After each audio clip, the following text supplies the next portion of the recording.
NBA play-in action continues to be really fun. A vintage Stephon Curry, Wardell Stephon Curry and Draymond Green game last night. And a vintage LA Clipper game, quite frankly. As Zach Harper likes to say on the show, Clippers going to clip, and they did last night, allowing Golden State to score 43 points in the fourth quarter, giving up a double-digit lead. And Draymond Green put the handcuffs on Kawhi Leonard, which is hard to do, and Steph Curry doing Steph Curry things. Steph goes for 35 last night. He was supposed to be on a minute restriction, but when it comes to play-in basketball, when you're one and done, you got to do what you got to do, and Kawhi just was useless in the fourth quarter. 5 turnovers for Kawhi Leonard, and again, Draymond Green, if you didn't watch the game, you look at the box score and you say he only had 7 points, but man, was he good defensively in the fourth quarter. The Philadelphia 76ers advance to the actual playoffs, and they're gonna take on the. I think they're taking on. Oh, they got Boston first round. That's right. Orlando will play Charlotte tomorrow. So 2 more play-in games: Charlotte and Orlando, Golden State and Phoenix. The winner of Charlotte, Orlando will take on Detroit. The winner of Golden State, Phoenix will take on Oklahoma City. Luka Doncic and Cade Cunningham won their appeals today. They are eligible for postseason awards. Anthony Edwards, at this point, is not. So in the landscape of pro basketball, we are high speed ahead to the playoffs. It is the regular season finale for the Utah Mammoth tonight. The St. Louis Blues are in town to take on the Mammoth. And then it is time for Stanley Cup playoff hockey. It's going to be the Mammoth and Vegas. It's going to be the Vegas Golden Knights. So our first indoctrination into the battle for Lord Stanley's Cup is right on the precipice. The Mammoth lock in wild card 1, and Vegas was able to get a win last night, so they win the Pacific Division. We'll get back to some of this, but it is a historic week next week here in our market.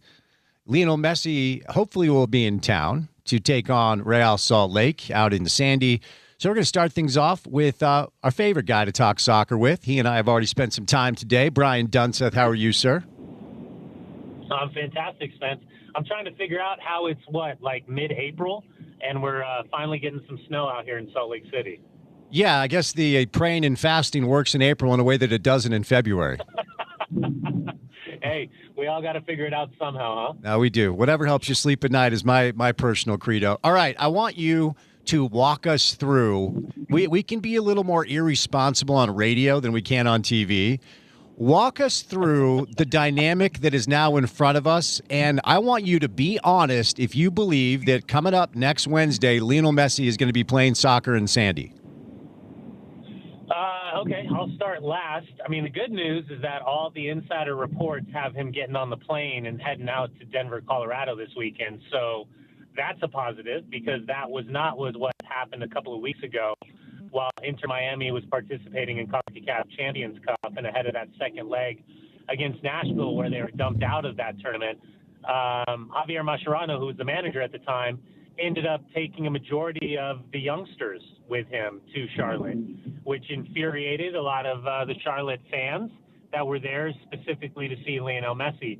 I just did a game the other day up in Portland where, the Portland Timbers had sold, 300 to 1,000 tickets to South Korean fans that wanted to see Sung Kyung-min, and he did not make the trip. So there's jeopardy with all of these moments, but it sounds like Lionel Messi is on the plane, which would mean that probably some blood pressure has gone down around America First Field, and the understanding that on Wednesday we could see him either in the starting 11 or at some point during the match based on whatever the game gives Guillermo Hoyos, who is now the interim head coach, the architect of that roster.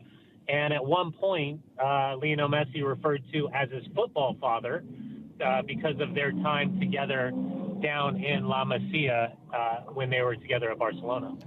So, ultimately, the Messi experience, there have been some markets that have gone about their business of upcharging their patrons for Messi games, and he has not shown, right? This has happened maybe a handful of times since he came to MLS. Am I on point with that?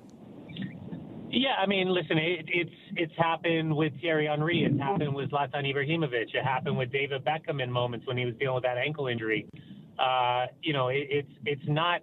This is not a singular, standalone, quote unquote, threat of a player missing out on a game. But I do take in case your point that the reality is that this is a game changer financially for MLS teams not named Inter Miami. And this is an unbelievable opportunity where I think, and we saw this with LAFC earlier this year when they played at the Coliseum, the trickle-down effect of playing really, really well against Inter Miami and Lionel Messi is that maybe you convince some neutrals that didn't have a team to become fans of your group. So I don't think for a second that would be lost on a guy like John Kimball, recognizing that if RSL put in a great performance, the RSL fan experience could be something that could win over a bunch of neutrals that are just there to try to wear the pink jersey of Inter Miami. Now, excuse me, we have talked to you about this before, but let's revisit it because we are under a week away from Miami and Lionel Messi rolling into America First Field. The best parallel I can draw is, we're the home of the most watched NBA game in the history of basketball, and that's when Michael Jordan was here in 1997 with the Chicago Bulls. Larry Bird, Magic Johnson played that famous college basketball game back in the 70s in the Huntsman Center.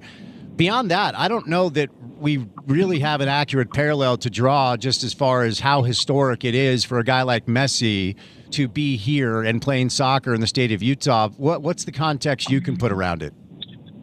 The fact that your father was the architect of bringing Real Madrid to Real Salt Lake back in 2006.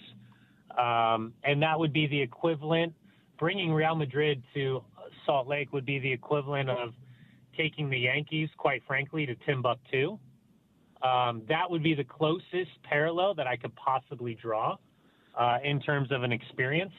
But yeah, if we're talking about individual athlete, listen, there's a lot of the times we do the same things, right? We do the Tiger Woods, we do the Tom Brady's, we do the Michael Jordans, we do the LeBron James, we do all these moments. But the first time they come is the first time it's uniquely special. And I think that's the big moment in this conversation is that, when for the older generation, it was always Pele and Maradona. For this generation, it was at one point Neymar included in the Cristiano Ronaldo and Lionel Messi, but that's long gone. It is literally Cristiano Ronaldo and Lionel Messi for this generation of fan that has got to see two very, very special players. And so for me, I subscribe to, and I'm a Man United fan, so I enjoyed Cristiano Ronaldo experience 1, did not enjoy experience 2 at Manchester United before he went down the SAR in Saudi. But for Lionel Messi, man, listen, I've seen the power. I've seen the power of these moments. I've called his matches for club and country. I called all of the Inter Miami matches at the FIFA Club World Cup. I have seen the security, the Herculean security effort that comes along with Lionel Messi and friends stepping into town. And what I would say to anybody, and listen, I was a part of this, Spence. For my 10-year anniversary, I convinced my wife to go to Barcelona without letting her know that it coincided with a game against Sevilla. Nice. Just so she could very, in a very surprised moment, take in a Barcelona match. And even at halftime when he had scored 2 goals, she looked at me and she goes, I don't like soccer, but now I get it. Because she saw what he's a unique individual that even at this age is doing things amongst the most athletic, the most intelligent, and the players at the peak of their careers and still making them look silly. So it is an unbelievable opportunity. And if I would say to anybody out there listening that has no skin in the game in terms of desire or want to watch Real Salt Lake, if you've ever heard of Lionel Messi and you have access to tickets, spend that money. I don't know what the number is, but I promise you years from now, you won't ever be talking about the cost of the ticket. You'll only be talking about that one time Lionel Messi showed up to Salt Lake City. You got to watch him play. Wait, Jade doesn't like soccer? No. Oh, that's funny. No. So she was entirely unimpressed with you as an athlete. I never knew that. Oh, no. Yeah. Well, like many others. No. But yeah, no, she like if a soccer game's on, she has zero interest. I literally watch my games on my computer while she watches her shows next to me. Oh, that's funny. Do you use ChatGPT at all? I'm more of a Grok and Claude guy. Okay. That's just me. All right. I mean, I'm up on AI a little chat. I just typed in, will Tottenham be relegated? And they say the short answer, yes, it's a real possibility, but not guaranteed. You can make fun of me if you like, and that's fine. But I need you to help me understand how historic this would be. I mean, look, they're not Man U, they're not Chelsea, they're not Man City, but they're considered one of the bigger clubs over there, and it's a beautiful stadium, and it's a club that a lot of people love. If Tottenham is relegated, what sort of historical context can you help us understand with that? Oh, man. We've seen major clubs be relegated around the world. And teams that have played in Champions League, teams that have won, trophies, respective trophies and competitions of where they play. Not too long ago, there's a club called Schalke in the Bundesliga that got relegated. And it was a horrific moment. It actually led to Bobby Wood coming to RSL. But it was a horrific moment for the city. It was a horrific moment for the club. And it took much longer for them to try to figure out a way to find a return to the Bundesliga that was ever anticipated. Newcastle United was a yo-yo club before previous ownership when they were relegated and promoted, relegated, promoted. We've seen Fulham be relegated, promoted recently. Leeds United, seen the historic run that they had a few seasons ago, and then relegation and back up in the Prem and safety. Tottenham Hotspur has arguably the best stadium in Europe, has an unbelievable fan culture, and is coming off beating my Manchester United in the Europa League final last summer. By context to that, 17th place finish. I think they were 12 points clear of relegation, and now this year have had more managers than home wins. They are on their third manager and have had just 2 wins at home. Daniel Levy was forced out of the club. He was reasonably termed as the architect of this new stadium and the run of Mauricio Pochettino into a Champions League final. And I never, as much as I like to banter with you and banter with my friends in the Tottenham Lunacy group, I never thought I would really be looking at a moment where Tottenham's going down. I like De Zerbi as a manager. I think they probably should have tried to appoint him before Igor Tudor, even though the timelines didn't match up after his departure from Olympique Marseille.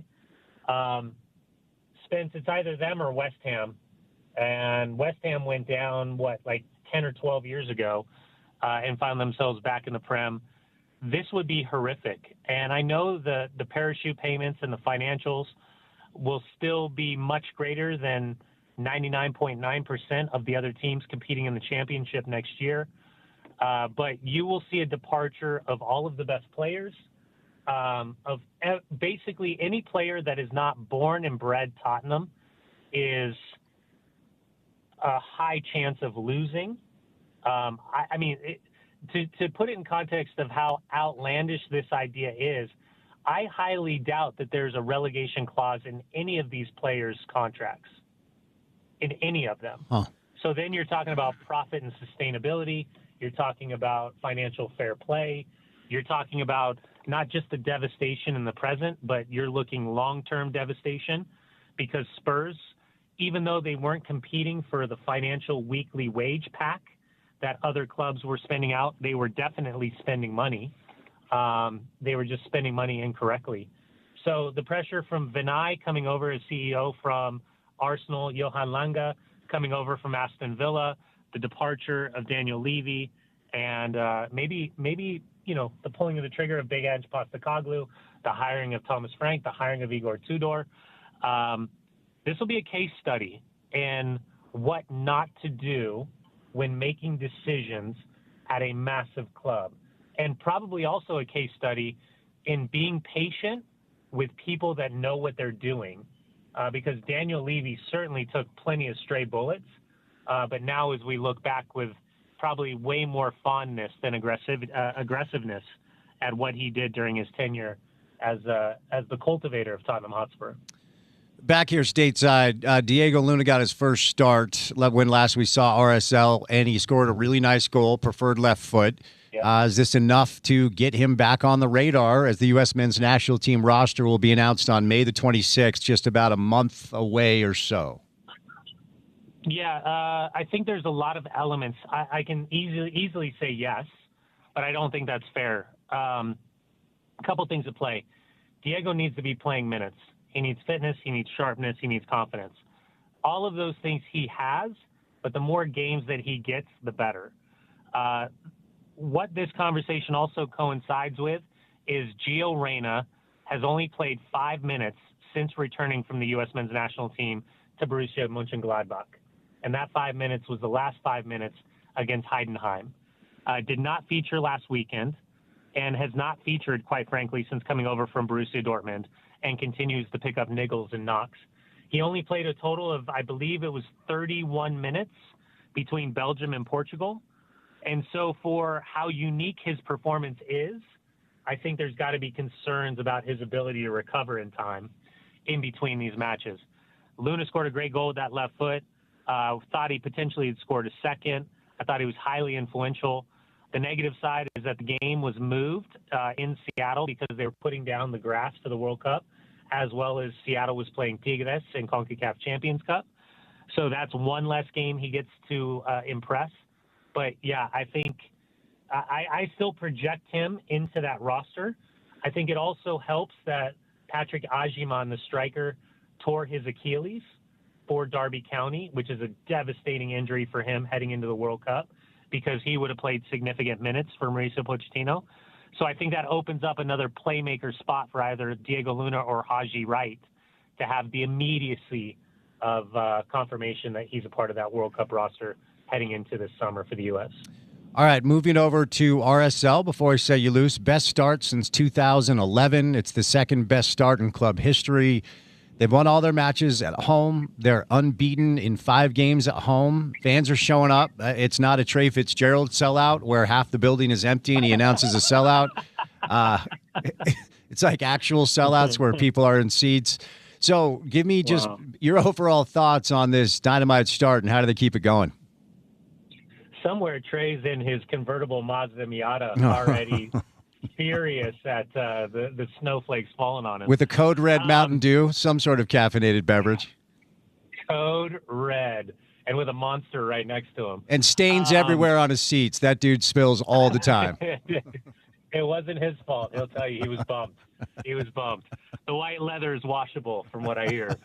God, we are just taking way too much freedom for shots right there. I totally forgot what you were asking me. RSL's start. What do you like most, and how do they keep it going? Or we can just make fun of Trey. That's fine with me. That's true. That's true. I mean, he's never seen a soft top car that he didn't drive. Well said. Yeah, listen, I think they've got a scoring punch. You know, when you're averaging 2+ goals a game, that's huge. I think the fact that they're doing it with a mixture of the kids and guys that weren't projected to have major contributions, guys like Philip Quinton so early in the season, all of those are a positive. I think Rafa Cabral in goal has been phenomenal as always. You're going to get the return of Yedlin as well as maybe the first minutes from Arias, the Colombian center back, who at 22 has already won 5 domestic championships with his former club and was dealing with a pubic irritation issue. So he's good to go. Sanabria, he's been out of town after being away with the national team with Uruguay. He's got his paperwork done. He'll be back. Stein still trying to settle in, and we're trying to figure out, you know, the drastic difference in terms of covering ground versus reading the game with your brains versus he and Kaliskin. Gozo's been phenomenal. Luna back healthy is fantastic in his partnership with Guy Lavogui. And Sergi Solans took an opportunity not only with Olatunji's eye injury before the start of the season, but then Piol going down with the Achilles tear, and turned himself into the disputed number 9. Whereas I wouldn't be surprised this weekend if he's starting and Olatunji's the impact player off the bench once again. So the kids are all right. The guys that are competition for spots have done fantastic as well. And Pablo, give credit to Jason Christ, to Kurt Schmidt, to Miller Sports and Entertainment for spending the $16 million, because with this formation, with the specificity of players for certain positions, they've knocked it out of the park. I don't think they've made a mistake on their signings as of yet from what we've seen in this short sample size. Donnie, good stuff. I appreciate the time. We'll set you loose and we'll chat soon. Be well, okay? Sounds good, guys. Appreciate you. All right, Brian Dunseth, I'll take this opportunity. They're coming up tonight at 10:35 on KMYU. It is episode 8 of Talkin' Real with myself and Brian Dunseth. Jason Christ stepped in last week when Dunny was away. So definitely check it out. And also, coming up next week, the 4th episode of my podcast with KUTV will be featuring Brian Dunseth as a result of a historic week as Lionel Messi and Inter Miami are in town to take on RSL. Dunny stops by today, courtesy of our friends at IFA Country Stores. Any drive to the basket begins with the first step on the court. That's the ultimate power move. IFA's Step 1 Crabgrass Preventer and Lawn Food is the first choice to give your yard the healthy, thick green look that you admire. The neighbors will be green with envy. Shop IFA online at ifa.coop or stop by one of their neighborhood stores today. Dunny had to hop on the top of the show because he had a little bit of a conflict, so we'll get to opening tip coming up on the other side. Sarah Todd, Tony Parks, Dave McMiniman, all set to join us on a Thursday rainy, snowy program right here on your home of the Utes, ESPN 700.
Want to let you know you can swing into Uinta Golf for the new Titleist Vokey SM11 wedges. I just got them. They're awesome. 54. Let's see. No, I went 56. I went 48, 56, and 60. Those are 48, huh? Those are my 3 wedges. My 60 degree is my best club by far. I would say the ones that help you get under it tend to be my friends on the wedge side. Let's just talk about my wedge game for the next 30 minutes. How is it? It's strong to quite strong. My short game has improved. That's how I've actually been able to improve my game. That's always where I've had at least some success with the golf game. It's you scoop me back and put a driver in my hand, and you know what? I was watching the Masters, and every year I have this thought. All those patrons, if you will, anywhere else they're spectators, but at a golf event they're patrons. Right around the tee box, there are hundreds of people in imminent danger if I'm ever the one on that tee box. Oh, yeah. I got some good advice, which was, because if I go to the driving range, I want to hit driver. I want to smoke golf balls. I want to hit my driver as hard as I can. And so I got some advice from a buddy who's like, just go grab your wedges and go to the range. Yep. So you can only hit your wedges. So I know the listeners are riveted with this conversation. I've started to do that, and the wedge game has improved. So I would highly recommend the new Vokey SM11 wedges. Again, 48, 56, 60. That's how I roll. Speaking of golf, the world of the PGA Tour is moving on from the Masters, and now they are in Hilton Head, South Carolina, which is a beautiful spot at the RBC Heritage. Ludwig Oberg is your leader after 1. Most everybody is done. He is 8 under. Harris English and Victor Hovland are 7 under. Michael Brennan, Gary Woodland, Ryan Fox, Ricky Fowler, Andrew Novak at 6 under par. So the PGA Tour has moved on. Live Golf is playing in Mexico this week, but their days appear to be numbered. So Scott O'Neill, LDS guy, maybe we'll get Scott on at some point. It's interesting. Golf, the 2 leagues right now are being run by LDS guys. Brian Rolap, friend of the show, shout out Brian Rolap, is running the PGA Tour. He is a dynamite sports executive. In fact, most people believed that if he would have stayed with the NFL, once Roger Goodell is done, he would have been NFL commissioner. And he still might be, because as much as the game of golf has grown and the interest in the game of golf has grown, I mean, it's interesting. If you go to like The Athletic, that I use a lot for the show, you go to their most read pieces, 5 of the top 7 are Masters related, PGA Tour related. The other 2 are like NFL draft related. So the data is in. People are very interested to learn about the game, to watch the game, to consume the game. It was the most watched Masters ever, and that includes Tiger in 2019 as Rory won it on Sunday. But Scott O'Neill, there was an email that he sent out that was uncovered by, I believe, The Athletic. And he said the 2026 season will continue as planned, interrupted at full throttle. But there are reports out there that the Public Investment Fund, which is the financial backer of Live Golf, the Saudi Arabia Public Investment Fund, is going to pull funding after dropping about $5 billion in 5 years in the oil pipeline, the funded pipe, and that the oil pipeline funded pipe dream that it could create the world's preeminent professional golf tour. So they're actually, I think most people thought the Public Investment Fund had endless resources, and I'm sure they're doing fine. No one's being kicked out of, where do they live in Saudi? Palaces? I'm sure the prince is going to be just fine living in the palace. I don't think he's going to be evicted. There's some skyscrapers, some very impressive ones now. Yeah. Palaces for sure, though. But this goes a little bit deeper. So Public Investment Fund, $5 billion in 5 years, okay? They've lost all this money on Live. But it was announced earlier today, and I think this has to be related. It was announced earlier today that the Public Investment Fund has sold its majority stake in Al Hilal, the soccer team that they had. And the Saudi royal family prince, announced today that they're selling the majority shares. It's the biggest team in the Saudi leagues. They've won 21 league titles. And so it looks like it's not just Live Golf, that the Public Investment Fund has decided that this sports washing they were trying to do to convince you they're actually good people is not good business. And so we'll see it, because they still have a bunch of F1 investments, I believe. And this ultimately was their crown jewel, Live Golf. But according to reports, the funding will be pulled. Initially, the funding was in place through 2032. And now the reports are the funding will be pulled at the end of this year.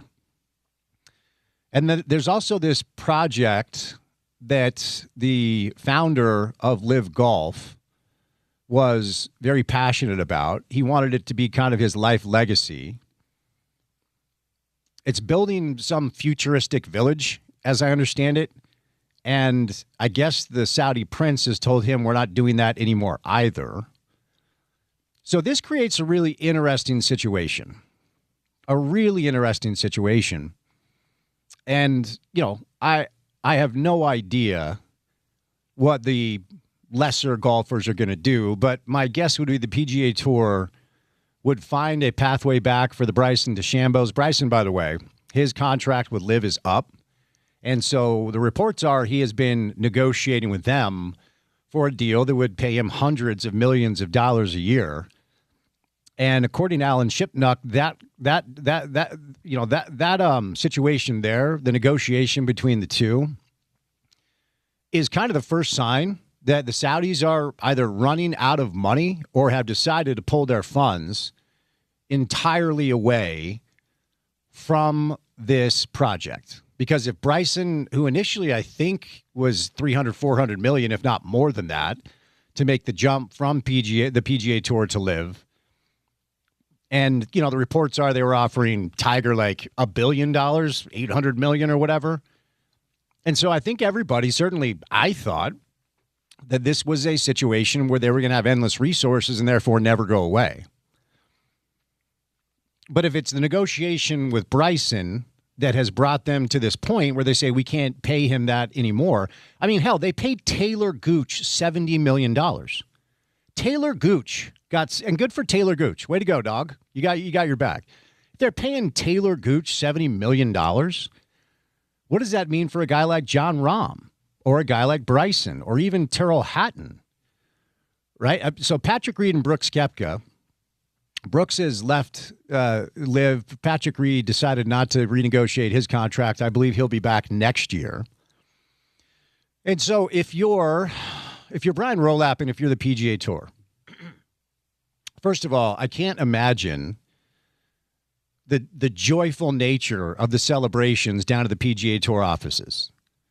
They're going to be dancing on the graves of some of these players. And my guess would be they're going to have to make a road back for Bryson, Jon Rahm, Tyrrell Hatton, maybe Joaquin Niemann, like the top golfers in Live, if I had to guess, will find a way back.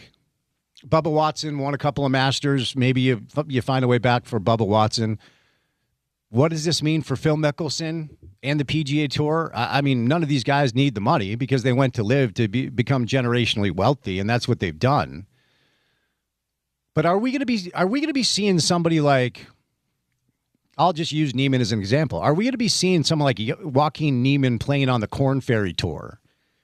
Are these guys like the Taylor Gooches of the world? Are they going to have to go play minor league golf and earn their card back the old-fashioned way?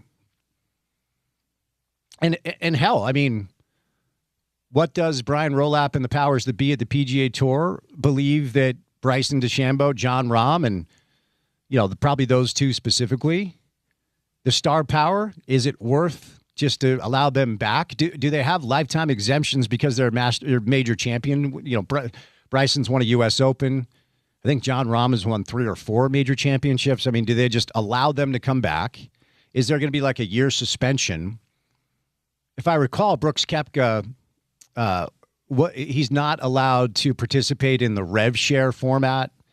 So, look, it's kind of an interesting thing because, in a way, the implementation, the creation of Live Golf did change the PGA Tour. The purses are bigger.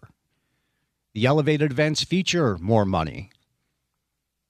Jay Monahan before him and Brian Roloff after him have created rev share opportunities for players to have equity in the business.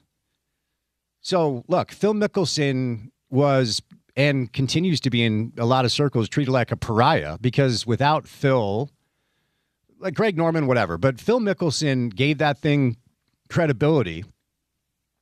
And yes, I mean, the reports that he had to pay $50 to $60 million in gambling debts probably motivated him a little bit.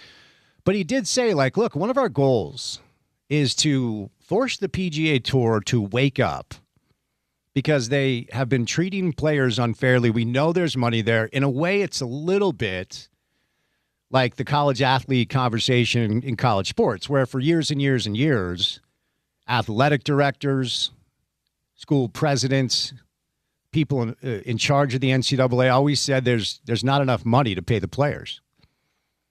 There is. There always has been. And even if you feel like there's not enough money throughout the course of what you can create on your own as a business with your revenue streams, there's always money in the marketplace for people that are very good at what they do in the public eye. And that led us to name, image, and likeness, which always should have been a thing. The NCAA was a serial antitrust violator, thrown out of court over and over and over, highest courts in the land, where they say, go figure it out, okay? You continue to violate antitrust. So now college athletes can be paid. Schools have, 22 mil in funds that they can allocate to their student athletes, a term that I hate to use. And in a way, what Phil was saying, now it's not a perfect parallel because these golfers were still making a lot of money and they were very much allowed to sign sponsorship deals and name, image, and likeness.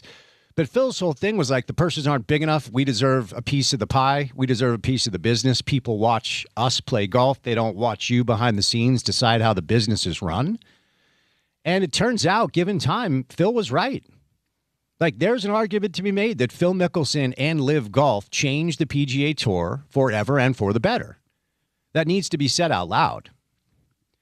Now, what Live was never going to be able to have, what the PGA Tour has in spades, and it's what makes golf, as I've learned more about it over the past 4 or 5 years, it really is what makes golf very interesting and I think very unique, juxtaposed to some other sports.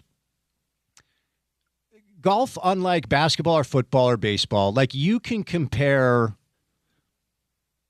the best young players. You can compare Scottie Scheffler to Tiger Woods or to Ben Hogan because they're going to play on the same courses and the format hasn't changed. Now the equipment has, right? The technology has. And so there are some people that believe and people that know more about golf than I do. Okay. I'm no expert here, but you hear a lot of conversation about how the equipment has changed. They're hitting the ball further. Like Ben Hogan played with like a 2-iron or whatever. So you can get into the weeds in that conversation, but we can watch Rory McIlroy go play Augusta and win a Masters and compare it to a great golfer that won a Masters in 1920. And it's the history of golf that people really love golf, seem to absolutely love and embrace. And it's not a sport that loves change. It's a sport that respects its history. It's a sport that believes that even in 2026, you should not be able to jog to your place at Augusta to watch the Masters. You must walk. And some of the golf stuff seems a little bit silly to me, quite frankly. Some of the rules are a little bit weird and silly and, archaic. But that people that love this sport want it to be what it always has been. And they want to be able to watch a player go win a U.S. Open at a course in 2026 and then talk about what a player did on the same course in 1942. Live never had that. They were never going to have that. You can't build a history and compare it to what the PGA Tour has to sell to its players, to sell to its consumers, to sell to the people that watch tournaments, travel to attend tournaments, and love golf to the point where it almost feels like a religion to some people. I mean, the people that love golf, man, they love themselves some golf. And I've learned to really enjoy the sport. I'm fascinated with it, trying to get better at it. But, when you start to play more and you're in certain leagues and you meet people that it feels a little culty, like you're praying to the altar of golf. Okay, calm down a little bit. It's okay. But those are the people that have been the lifeblood of the sport up until the past 4 or 5 years, because now it's mainstream. That's what COVID did for golf. Because we were all sitting in our homes, in our apartments, and like, I'd really like to get outside, but apparently I can't be within 6 feet of my friend. I'm really sick of watching Tiger King for the 4th time. That's a callback for some. Shout out Joe, Tiger Joe, whatever the hell that guy's name was. Did you watch Tiger King? Did you ever watch that show? Exotic Joe. Good memory. Joe Exotic? Joe Exotic. Didn't he? He got thrown in jail, then decided he was going to run for president. Yeah, but I think he had issues doing that from, jail. So. Well, I mean, with the current format, he'd have a shot. Yeah. Looking back on it, but I think he was trying to get a pardon, and that hasn't been successful either. So. Who was the woman that fed her husband to a tiger? Was that Carol? Carol Baskin. Why do you? Oh my gosh! How do you remember all of this? Carol Baskin. Carol Baskin definitely killed her husband. We need to be very clear about that. I think they found some evidence that he may have actually been up to no good and is hiding in South America, but I'm not certain of that. Well, I need to brush up on my Tiger King knowledge. It's been a while. I think they made another one. Dude, that show was as wild as anything I've ever seen. And add the fact that we're all locked in our homes watching Tiger King. It's a wild time. I enjoyed it. Shout out Joe Exotic. I did not need much for a Joe Exotic Halloween costume. I knew that I was losing my mind when I said out loud, hey, we should watch Tiger King again. You shouldn't have done that. No, and we didn't. But I only watched it once. After watching the whole thing, because it's a rough watch. Anyway, we're all sitting at home, smashing some Tiger King, figuring out what's up. What do we do? Haven't seen my friends in forever. I need to get outside. And golf turned out to be the answer for a lot of people. Because you could get outside. You were respecting the rules at the time, the social distancing stuff. You're masked up. You're playing golf. And people learned to really love it. Netflix Full Swing comes out. It is widely consumed. And golf is in a different place now than it was prior to. But I'll tell you, if you want to make a golf fan mad, find a golf fan, someone who loves golf, and ask him about the way COVID has affected the way the game is played, the way the game is consumed, and how different the ecosystem is. Old school golf fans don't love the way golf has grown and evolved. And honestly, I could do without playing 6-hour rounds myself, but whatever. And old school golf fans will talk about the same thing, the respect for the history of the game, the respect for the traditions of the tournaments, the ability to analyze current modern day golfers compared to their peers who played in the 30s, 40s, and 50s. Bobby Jones or Tiger Woods, Jack Nicklaus or John Rahm or whatever. Because in other sports, it certainly in the NBA, very little respect for the history of the game, and very little respect from older players to the young players that have played in this generation. Like Oscar Robertson was interviewed when Steph was kind of at his peak. And I think it was Van Pelt who was like, all right, so what would you do to stop Steph? And Oscar Robertson's like, it's easy. You pick him up full court. I'm like, oh, okay, so no coach in the modern day has thought of that? Big O? Like all of the coaches who are baffled about Steph Curry, no one's thought about maybe getting physical with him or pick him up full court. Like there's such a attitude of dismissiveness with old NBA players and new NBA players, or old NFL players and new NFL players, that doesn't exist in golf. Jack, Arnie, a lot of the older players just have loved and embraced this new generation. And you hear them talk about it in a way where they all just kind of feel like they're this one big family, as opposed to, there have been, for the most part, just sentiments and statements of love and acceptance for Tiger Woods again. Not a lot of criticism for this latest go-around. And I think a lot of people were wondering if Jack or some of the older players that are still very influential in the sport at some point would just be like, we got to stop giving this guy chances. They just embrace him. They love him because of the effect that Tiger had on the game. Tiger Woods. We talked about how Live Golf changed the way that the PGA Tour has operated their business and what a change COVID was, there has never been a perfect combination and confluence of events with a singular athlete who's changed the ecosystem of his sport the way Tiger did when he burst on the scene. Everyone started getting richer. Everyone was making more money. Golf was getting more attention. And it's because of Tiger.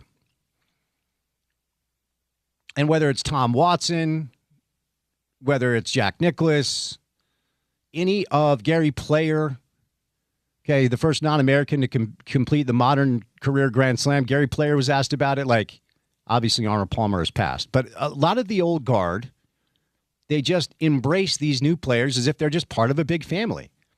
And it's because of the history and pedigree that the PGA Tour has in spades that Live Golf was never going to be able to have.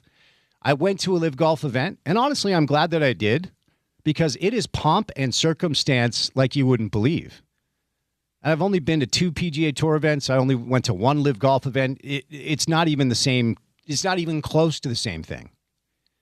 The Live Golf, there's music, everybody's partying. It feels like this big party. It feels like an outdoor frat party where dudes in shorts are playing golf, riding in carts if they want to. The format's different. They changed everything about the game. And I think ultimately where they really missed the mark is it didn't matter if you were able to get Dustin Johnson and Bryson DeChambeau and John Rahm and Tyrrell Hatton and Phil Mickelson. Regardless of how many stars you took from the tour was always going to have something that you would never have. And that's what golf fans love. And it's simply the history of the sport and the tradition of the sport and how much it means to people who love golf. Did you ever try to watch a Live tournament on TV? It was confusing. Oftentimes, the tee boxes look like they do at Nibley. It's like, can you replace the tee box before the tournament? And where exactly are you? And wait, what's the format? And what's going on the 9th green where it looks like there's a frat house set up in the background with speakers blasting Metallica? It's not golf. It's not the golf that people care about. It's not golf that the people who spend money going to tournaments and supporting the sport, that's not the golf they care about. So to learn today that the Public Investment Fund has lost about $5 billion over the past 3-4 years running the thing, it's not surprising. This was never going to resonate. The only way it was going to last is the Saudis continuing to bankroll it.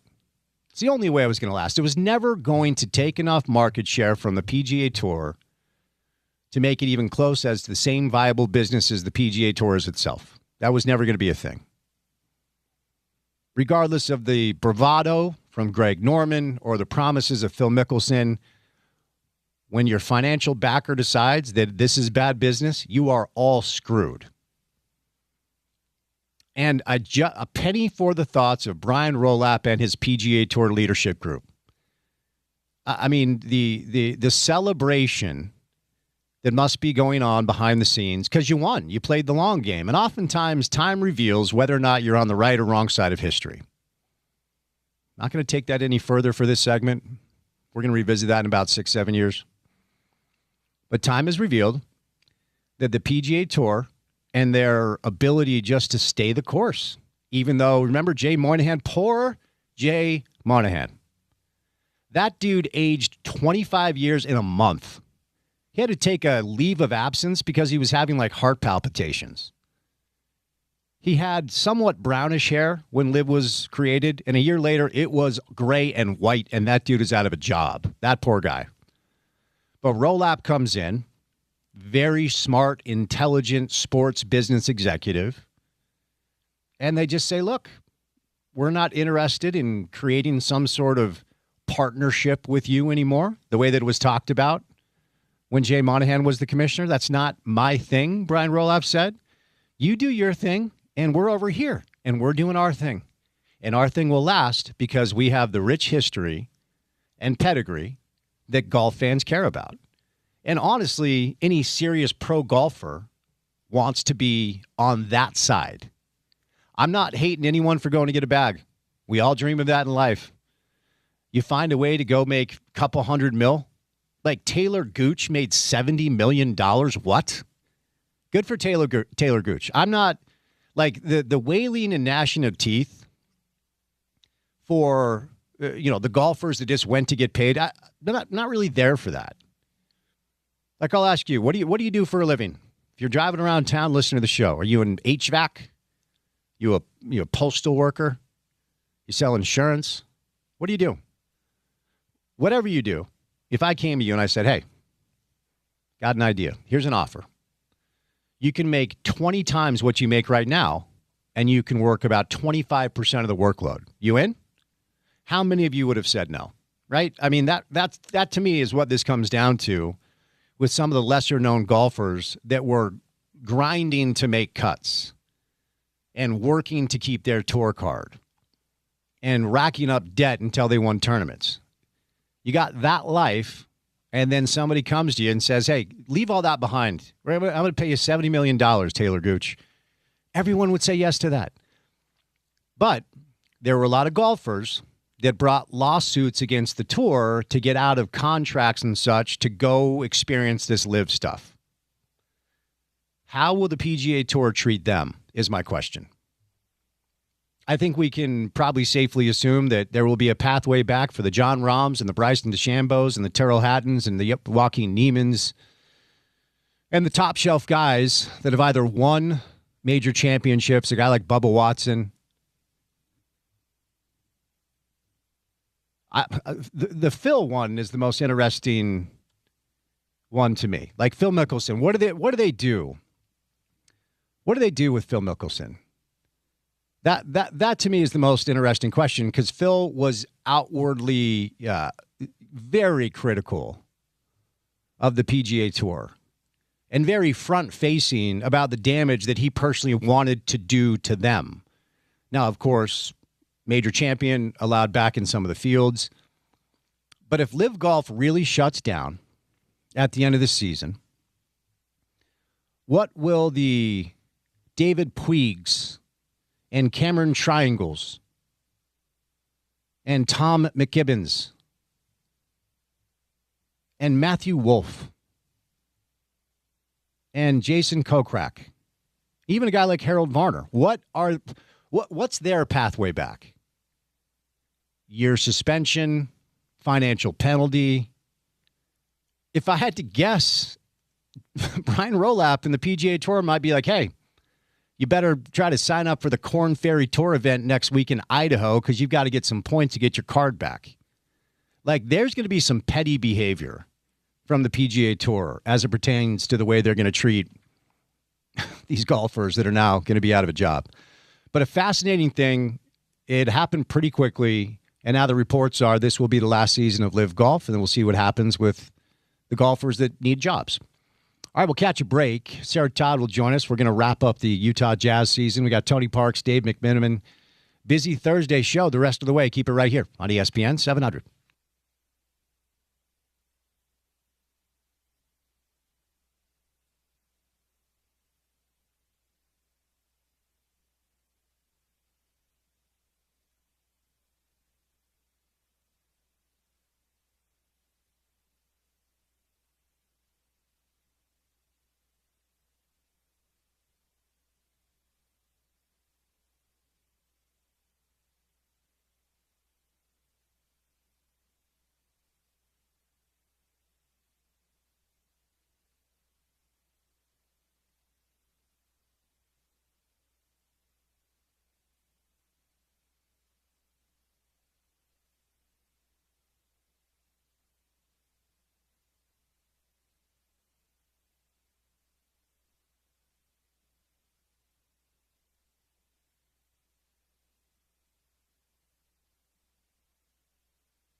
NBA play-in resumes tomorrow. First two nights have been a lot of fun. A coin toss will determine the tiebreaker between the Jazz and the Kings for 4 and 5 in the NBA lottery proceedings. And our next guest covers the Utah Jazz for the Deseret News and then is brave enough to do 4 hours of radio when I am traveling. Our friend Sarah Todd on a cold, chilly Thursday. Sarah, how are you? I'm good. I'm inside. I haven't had to be outside yet, so the cold and chilly has not affected my sunny disposition. Well, the disposition is always sunny, but I feel like whether it's sunny or cold, Sarah Todd likes to just be inside, enjoy a little Sarah Todd time, yeah? Yeah, that's true, actually. There's nothing that I like more than just being alone and doing nothing and not talking to anyone. Of course, that doesn't mean right now. In this moment, there's nothing that I'd rather be doing than talking to you. I'm quite sure that's not true, but you're on the radio, so we're going to enjoy the next few minutes, Sarah. All right, Austin Ainge told us to start the year that they would not manipulate lineups in the name of lottery odds. Was that true? Did you see any of that this year, Sarah? Out of curiosity.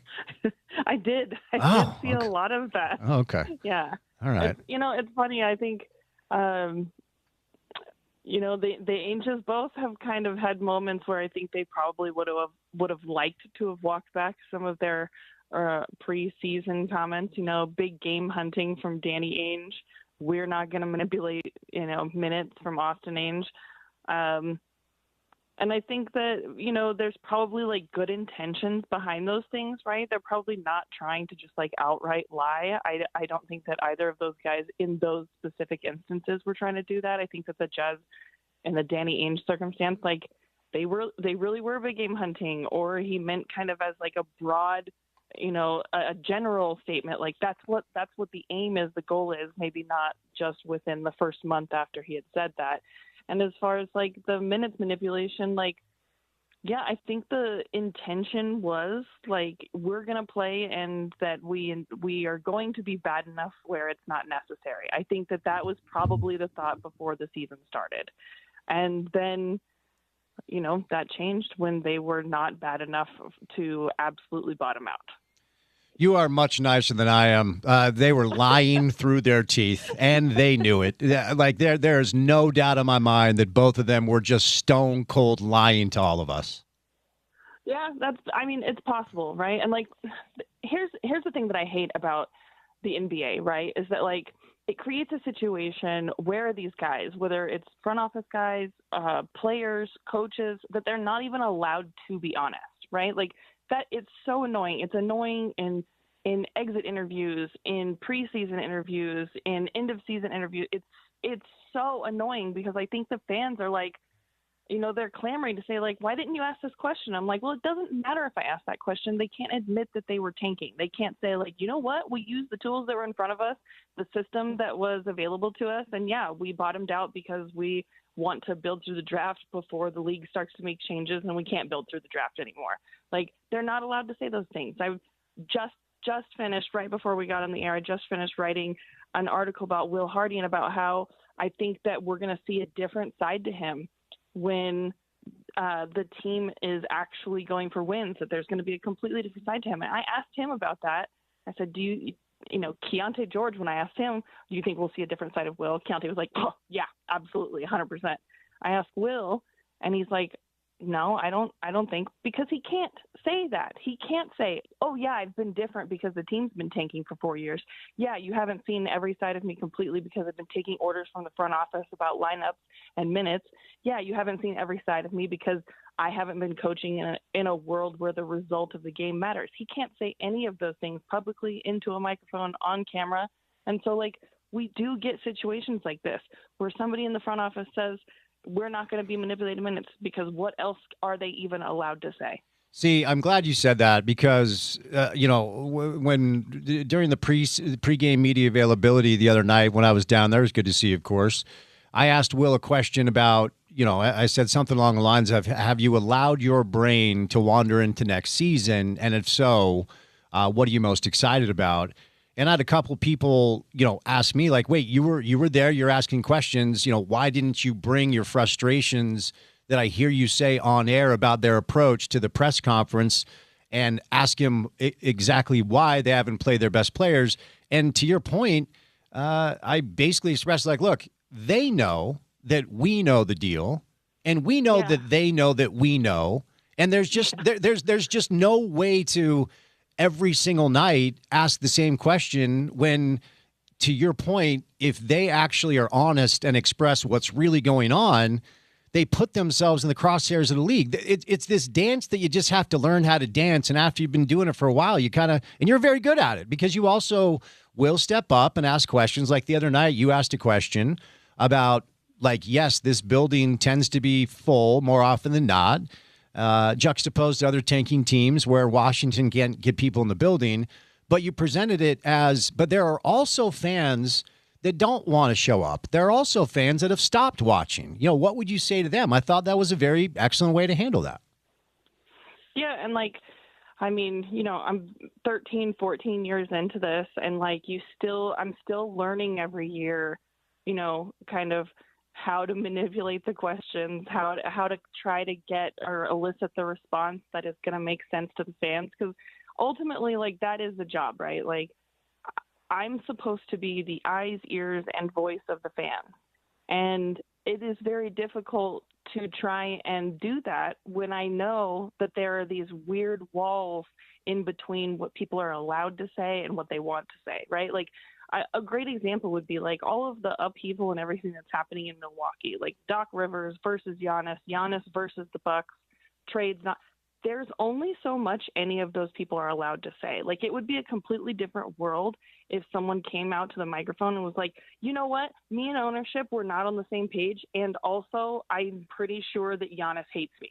Like, it'd be so much different if people were just able to be honest. But there's not only you do not want to be in the crosshairs of the league. If you're a player, coach, or executive, you also are playing a weird political dance. And then as a reporter, you're trying to walk a fine line of like staying credible with the sources that you want to have talk to you when there's not a microphone and when there's not a camera in the room. Yeah, you just hit the delicate dance on the head that we all have to kind of traverse our way through now. And, you know, maybe there's some of this that doesn't feel entirely fair. Maybe there's some of this that is just people like us that have been doing this for a number of years, accepting what the new reality is, because there is a conversation that kind of sounds like, hey, we don't really need you. You know, we have our own team-owned podcasts. We have our own team-owned, quote-unquote, news outlet with social media where we can get a message out in a way that maybe 10, 15 years ago we needed you to get it out, but we can get it out ourselves now. And so I think people like us just have to kind of begrudgingly accept that. And it mandates that you play the game a little differently than you did a few years back. It's a delicate dance. You've got to work with gatekeepers that maybe sometimes don't even go to the coaches and players to say like, hey, there's an interview opportunity. Will you go on Spence's show or Sarah wants to sit down with you?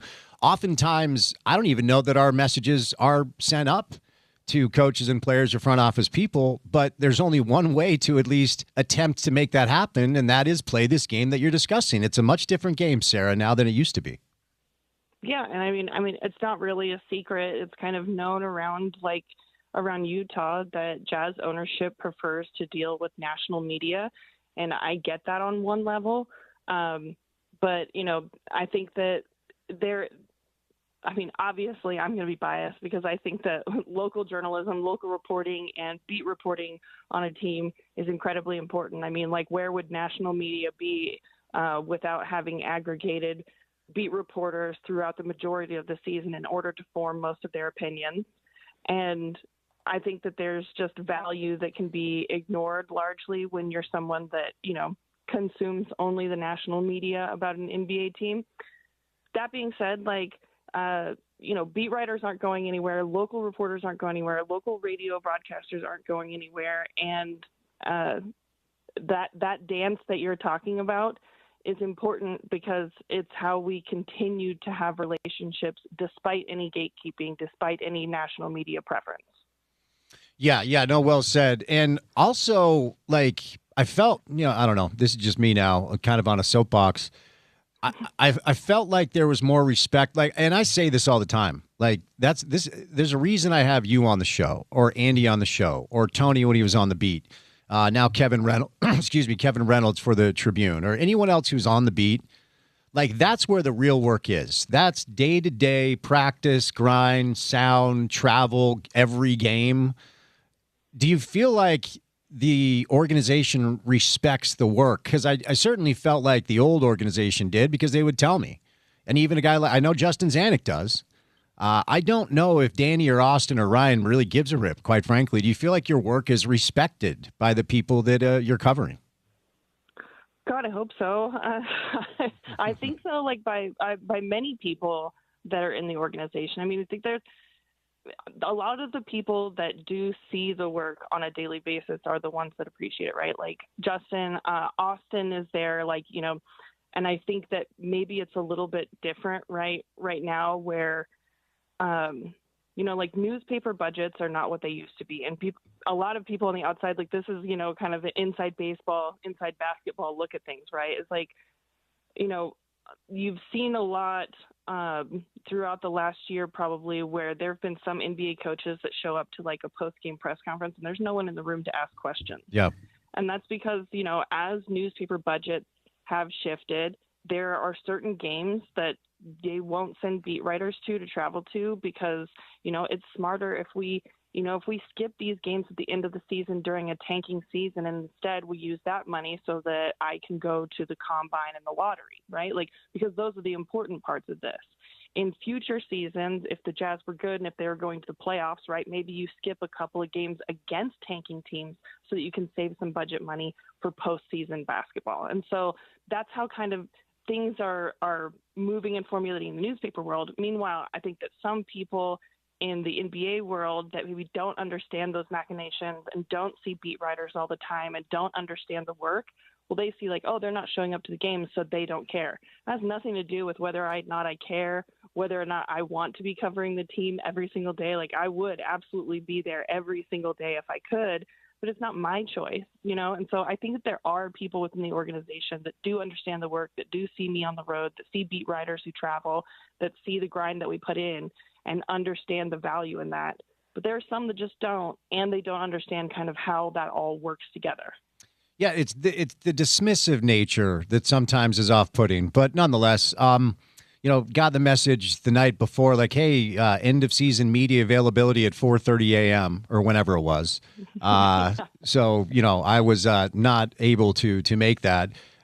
Interesting approach that way. And look, again, this goes back to they know, we know, they know, we know, they know that we know that we know. We get it. We all get it. Okay, it's fine. The 4-year nightmare is now over. But any major takeaways from what Will and Austin had to say, end of season media availability? I mean, a couple of things. I think that, I was trying to kind of like get anyone to say like, hey, like, what are you expecting out of next season? Because like, right, I know, they know that we know that they are expecting progress and success next season. Like, the roster that the Jazz actually have, not the one that they've been playing the last couple months, but the real roster, plus any kind of additions that maybe will be made in the offseason, like that's going to be a team that not only do the Jazz expect success from, but like everywhere outside, there's going to be external pressure because there will be expectations for Lowry to kind of return to all-star form, for Jaren Jackson Jr. to act like and play like he's been a former defensive player of the year, for Keontae George, who is kind of playing at a borderline all-star level, for him to continue to grow, for Ace Bailey to kind of come into his own and play like he was a top 5 pick. If the Jazz are able to re-sign Walker Kessler, there's going to be a lot of expectations from him, who's going to probably garner a large payday. Like, there will be expectations and pressure, and if they fall short of that, that's what I was wondering, like what is going to be a disappointment. And honestly, I think I got more out of the player exit interviews than I did from either Austin Ainge or Will Hardy. And part of that is that political dance that we're talking about. They're not going to say certain things into the microphone, they don't want to say like, yeah, we expect to make the playoffs next year, and then for it not to happen, and then they have to admit that they're disappointed or that it was a failure, right? So they're kind of trying to play the long game when they answer those questions. But to that point, when I asked the players, like pretty much to a man, every single one of the players was like, yes, that's the goal, that's the intent, that's what we all expect next year is to make the playoffs. And I think that kind of the closest that I got with that with either Will or Austin was when I asked Austin about it. And I kind of pressed him a little bit when he said, you know, we're focusing on the process and we don't want to put expectations on the team. And I'm like, well, whether or not you want to put expectations on the team, they're there.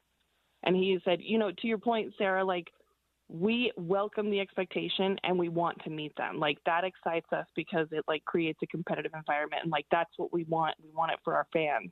And so like, there is a sense from them that like, they understand that everyone is watching and we know that they know that we know. So since you let me follow up with some thoughts from you about these player exit interviews, if you could be specific, because I haven't heard much of that. We played the Austin and Will stuff on the show, but what are the main exit interviews that stood out the most to you as you were doing your end of the season stuff? Yeah, I think importantly, you know, the Jazz have like a few important things coming up that we know the restricted free agent stuff with Walker and that's going to be negotiations. So like that's been talked about all year, was talked about before the season started, but also free agents like Kevin Love and Yusuf Nurkic. And it was just made exceptionally clear, like Yusuf Nurkic and Kevin Love would love to come back. They have both been incredibly surprised by the enjoying being on the Jazz so much, and they would love to be back here. And I think that those are important things for a couple of reasons. Like, first of all, when Kevin Love was saying it, he even said outright, even if it means I'm not playing. And so that kind of veteran presence, I don't think can actually be like overvalued enough in the NBA. I mean, we've seen teams that kind of don't have those veterans and that they're young teams and they seem to just like flounder. And that's not to say that the Jazz don't have other veterans, but Kevin Love is an NBA champion. He knows what it's like to have gone through difficult and hard contract situations. He knows what it's like to have gone from being a starter to coming off the bench. He's basically seen the NBA at every level, and he has credibility. And so that goes a really long way in an NBA locker room. And he was really, really helpful this season with a lot of the Jazz's young players. Now, on the Yusuf Nurkic side, that's going to depend a lot on what actually happens with the Walker-Kessler negotiations and who the Jazz might get in the draft. And so I think that those are two really important people and situations to pay attention to in the off season, and to know, like, just flat out, like I said, into a microphone, they're like, we want to be back. And so those are important. Also, I thought that it was interesting hearing Keontae say that kind of the biggest jump that he made this season was mental, because that goes back to kind of what we've seen the last couple of years from him, that like all of the talent, potential, and skill was there, but that he kind of had like an attitude, behavior, mental approach that was just lacking a little bit. And so to hear it from him and say that that was the biggest jump that he made this season, it was nice to hear. All right, let's move over. See, this is going to be really fascinating. The Walker stuff is the main deal here. But if we kind of extend this conversation into next year, so Lowry's on the books for 46-1, Jaren Jackson Jr. 49. If we operate off a 25 mil-ish assumption for Walker, and maybe he gets more, there's some people that believe he's looking for 30, but if we put 25 there, where it gets really interesting is if Keontae George has played his way into a $20 to $25 million contract extension. He's contract extension eligible next year. You're essentially saying that this is our group. It's Lowry, it's Jaren Jackson Jr., it's Walker Kessler, and it's Keontae George. Those are our four building blocks. And you're paying enough money where you're sneaking into luxury tax territory for this roster. Now, you'll still have Ace on his rookie deal, Cody, if you want him around, Filipowski, if you want him around, Sensabaugh, Collier, and then whoever they draft this year. So they can surround those four massive contracts with some rookie deals and then maybe a Nurkic and maybe a Kevin Love. But you're essentially saying this is our group, Sarah, aren't you? Like, this is this is what's at stake financially as they have to do their calculation.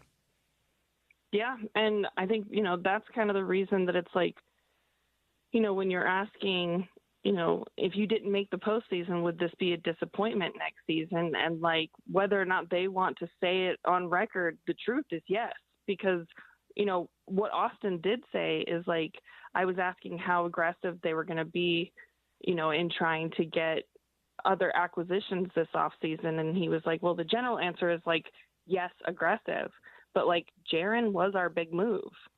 And so, like, the Jazz know, like, they don't have a ton of cap space to work with. They don't have all of that room they had before this. They still have assets. They still have young players that they could kind of move around. But any moves that they make on this roster are going to be about role players, about depth, about kind of on the edges of the roster, not the meat of it. You're right. Like, this is the group. And so if there are other big moves to be made, really big moves, it's going to mean moving off of kind of those top 5 guys and bringing in something different. And so unless they are going to be making a really, really big trade where they are, including someone like Lowry, including someone like Keontae or Ace or even Jaren, like that, this is the group moving forward, which means that that they have to focus on depth. That's so, so important at this point, is that they need to fill out the roster with players that are not only like just can play reliably well,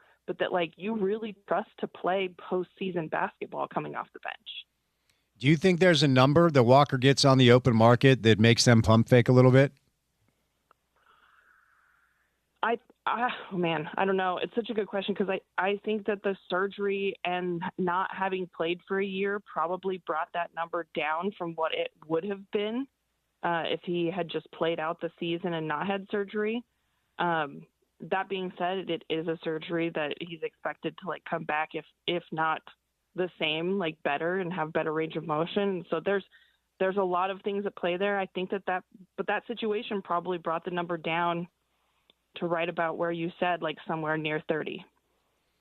So before I say you lose, the reason why I think this is interesting, and I know everybody says, well, Pistons 2004. Okay, congrats. You found one team in 50 years that didn't have a top 5 to 8 player that won a championship.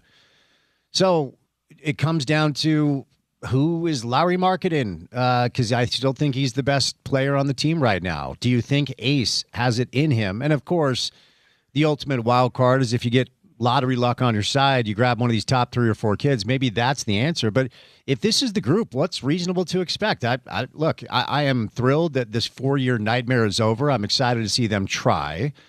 But I don't think it's reasonable to expect hanging a banner if you're telling everybody, like, this is our group. Here we go. Yeah, I mean, it's hard to tell like what the potential of a group is when you haven't seen any one of the players play to their potential in the last 4 years, right? And so I think that we're going to learn the most important stuff that we are going to learn is going to be in this upcoming season. And then outside of that, I would say, the Jazz need about 15 to 18 more wins than they had this year to be in the play-in conversation. In my mind, that should be easy for this group. Like, they had to absolutely decimate the roster in order to lose that many games.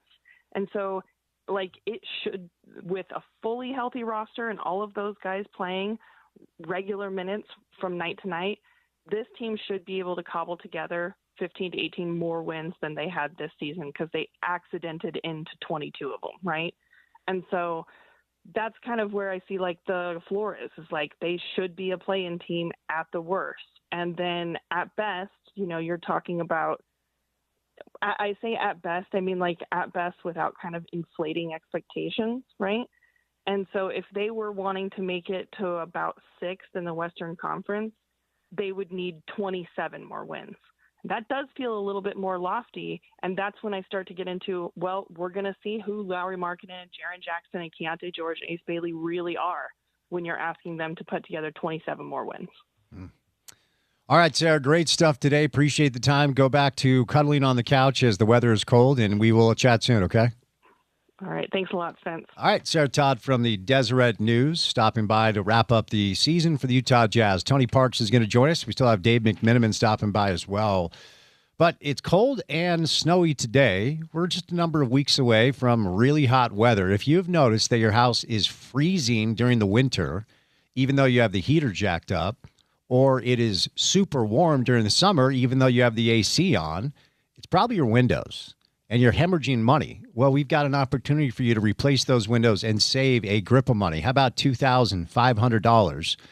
When you purchase 10 windows or more with our friends at Advanced Window Products, now they're going to prorate that discount if you only need to replace 5 or 6. So you're still saving money. Get it done. Get it done now. It is their spring window special. Our friends at Advanced Window Products, this is Nate Orchard, one of the best to ever do it at the University of Utah and longtime NFL vet. His buddy Jake Weber. It is a family-owned business. You can rely on them to be trustworthy and do great work. Give them a call today at 801-850-9100. That's 801-850-9100. 801-850-9100 or online at advancedwindows.com. Tony Parks joins us coming up next on ESPN 700.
NBA play-in gets rolling tomorrow.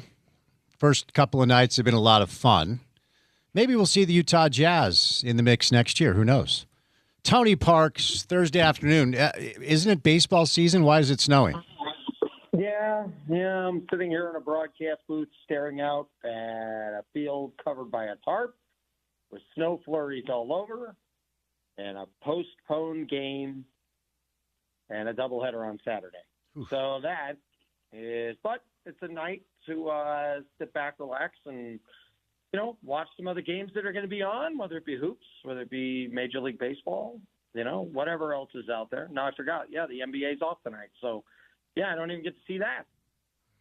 Yeah, I'll tell you. It's a long night for it. I know, right? I'll tell you what, though. I talk about this all the time. The NBA certainly has told us, for all of the criticisms that this league receives, that two things. We signed a $72 billion TV deal, and you still love the playoffs. Well, if the first couple of nights of the play-in have been a reminder, they're not wrong, man. It's been a lot of fun to see basketball that actually matters in the spring. Yeah, I mean, it's certainly great to see it. You have elimination-ish games, just depending on which team is in what situation. So I'm not going to say those games don't have some excitement and some entertainment value. The hard part for me is the first round, if you will, of the NBA playoffs has usually been a tougher sell to me overall as a fan. When it was a 5-game series, I think it felt a little more intense because it's a little more fragile. But I've always, for every criticism that I could have of the NBA, overall big picture, I've always enjoyed the postseason. Always. And, dramatic, exciting finishes and, night after night, you have great performances. And I think that this is what a lot of the fans have been waiting for, because they're saying this is what it looks like the Heat-Hornets game, which was just awesome the other night. I mean, this is what it looks like. This is what it should feel like. Maybe not every single night in the regular season, but there's such a disparity from what you see in the regular year to what you see now. So let's stay in the basketball space. We'll bounce around a little bit. I don't know that it's reasonable to expect a massive jump, like a top 4 or 5 spot jump for the Utah Jazz next year. But as I'm watching teams like Charlotte and teams like Portland, teams that won, 42 to 45 games and have made the play-in tournament, and in both those cases actually get a win in the play-in tournament, that's kind of the space, Tony, where I feel like we can expect the Jazz to potentially be in next year. Tell me what you think. No, yeah, I think they can get there. Now the big thing is, can you, the concept of, can you shift the losing culture and do all those things? I don't think there's any doubt once they, have the players that they want, the exact spaces that they want, and then they're going to surge forward with the concept of winning. I think it's going to be a little bit easier rather than signing some guys that you've brought in that give you no chance to win whatsoever, and you knew that, and it was by design. So now there's going to be a forward focus in that way, and I think that's a place that they can hit. And so the big question then becomes, do you hit that level and you show that you don't have any of the players to get you to a big step going forward? Or do you hit that level and you can see young players surging in a big way, plus you're going to keep adding to the roster, and then you have, the vision on being successful. So losing before you win has been a method for a number of teams in this league, and they have been able to do it successfully. But there is no guarantee that you will do it. There's a ton of work that goes into that. And I thought the Jazz, the first 3 years of this entire thing, had me very curious about exactly what was going on and exactly how this was going to play itself out. Whereas I thought this year specifically, I thought there was more clarity and it was pretty obvious. And now they have a good plan going forward with a good core coming together. And with that being said, you know what? Yeah, I think that's a great measuring stick coming up for next season, because, and I've always said it, if you want to sell to me that the whole 4 years was a part of it, no. If you want to say the first 3 were clearly not well operated, and then this 4th one was, now I'm in, because I think that has been the case. So I'm excited now going forward to see what they can do with forward movement rather than continuing to bottom out. And I think Jazz fans should be excited about that next year. So here's what I find kind of interesting. And look, baby steps, because next year is just going to be a breath of fresh air, because they will actually try. It's a weird thing to say about a team that's a professional basketball team, but it is what it is. And everybody always brings up Detroit in 2004. Congratulations. You found one team in 70 years of NBA basketball that didn't have like a top 5 NBA player. Okay. Right. So OKC, Shea, Boston, Tatum, Denver, Jokic, Golden State, Steph, Milwaukee, Giannis, Lakers, LeBron, Toronto, Kawhi, Golden State, Cleveland, LeBron, Golden State, San Antonio, Miami. I could keep going. You know the deal. So here's, again, baby steps, all right? But Lauri Markkanen, in my opinion, is still their best player. Jaren Jackson Jr. is a very good player. So you're paying Lauri $46.1 next year. You're paying Jaren Jackson Jr. $49 next year. I'm going to assume a cap number of 25 for Walker. That's my assumption. Maybe he gets more. And then next year, Keontae is extension eligible. If you decide that, you've done your calculation, you want him around, it's another $20, $25 million. So where you're at is our core is Lauri Markkanen, Jaren Jackson Jr., Walker Kessler, and Keontae George, which isn't bad. It's a fine core.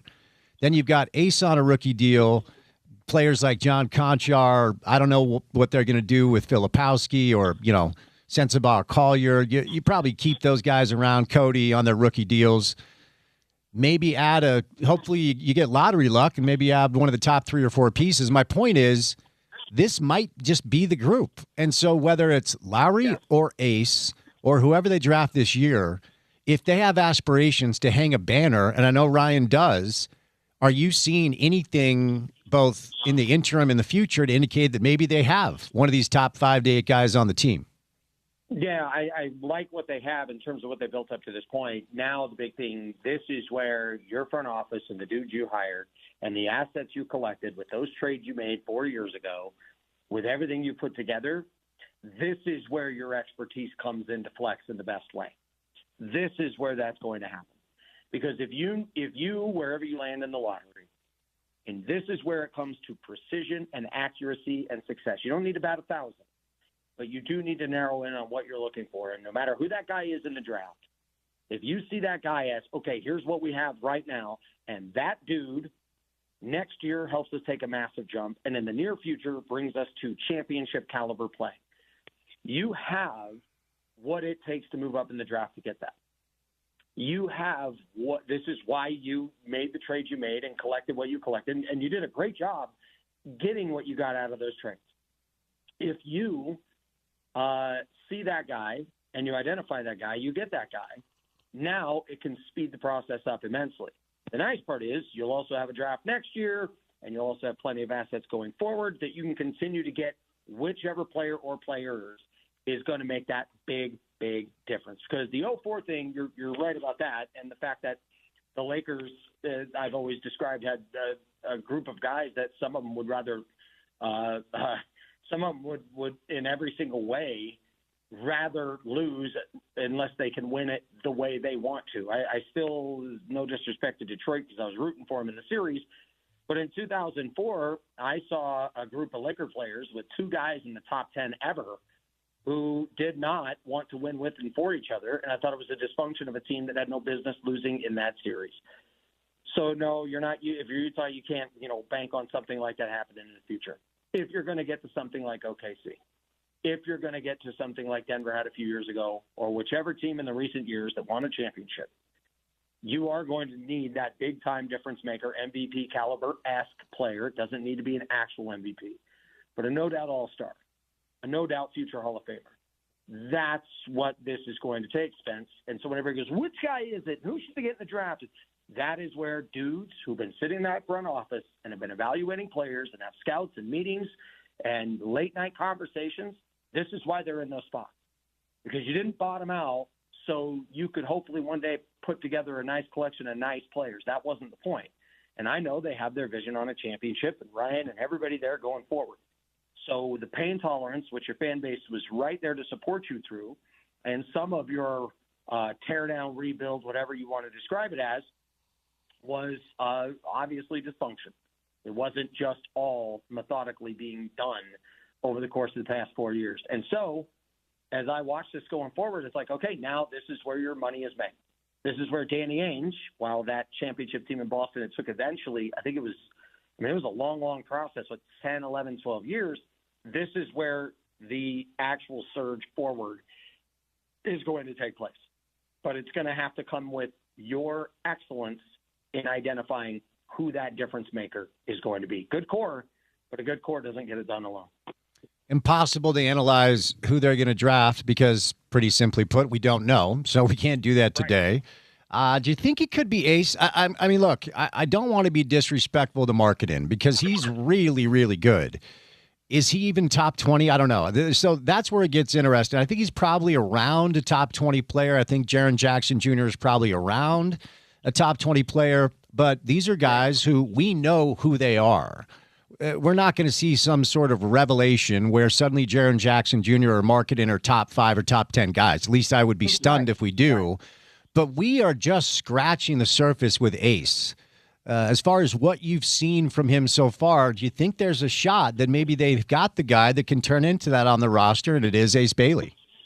Well, I mean, yeah, there's absolutely a chance of that. I remember in the early years of Kawhi Leonard with San Antonio, right? This guy wasn't the face of the organization at that time, and eventually he, flourished to the level that he did, and that was obviously terrific. So, and there was still good things that you saw from Kawhi, but you wouldn't be like, okay, that is now the next, main key player, top 5, whatever. You knew he had great skills and ability, but is it Ace? Yeah, sure, it's possible.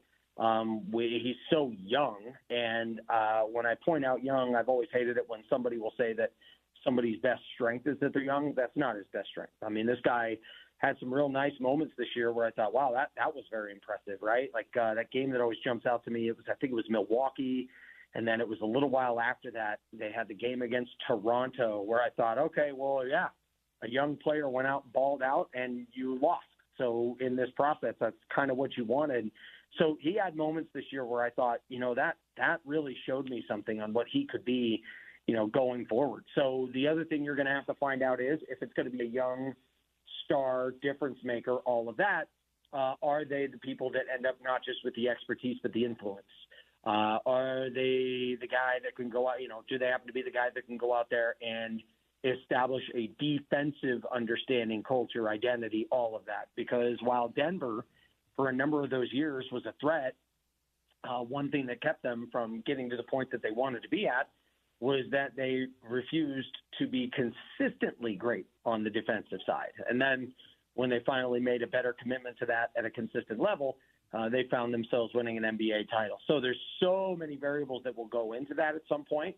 But this was a very nice debut for Ace. And with him at 19 years old, it's impossible for me to say, no, he couldn't be that guy. And at the same time, there's still a lot that can happen between now and the next few years to see if he emerges into that guy. So if they have him on the roster, that's great. This draft gives them a chance to maybe get another guy who could be something along those lines. And now it comes down to just directing the correct personnel.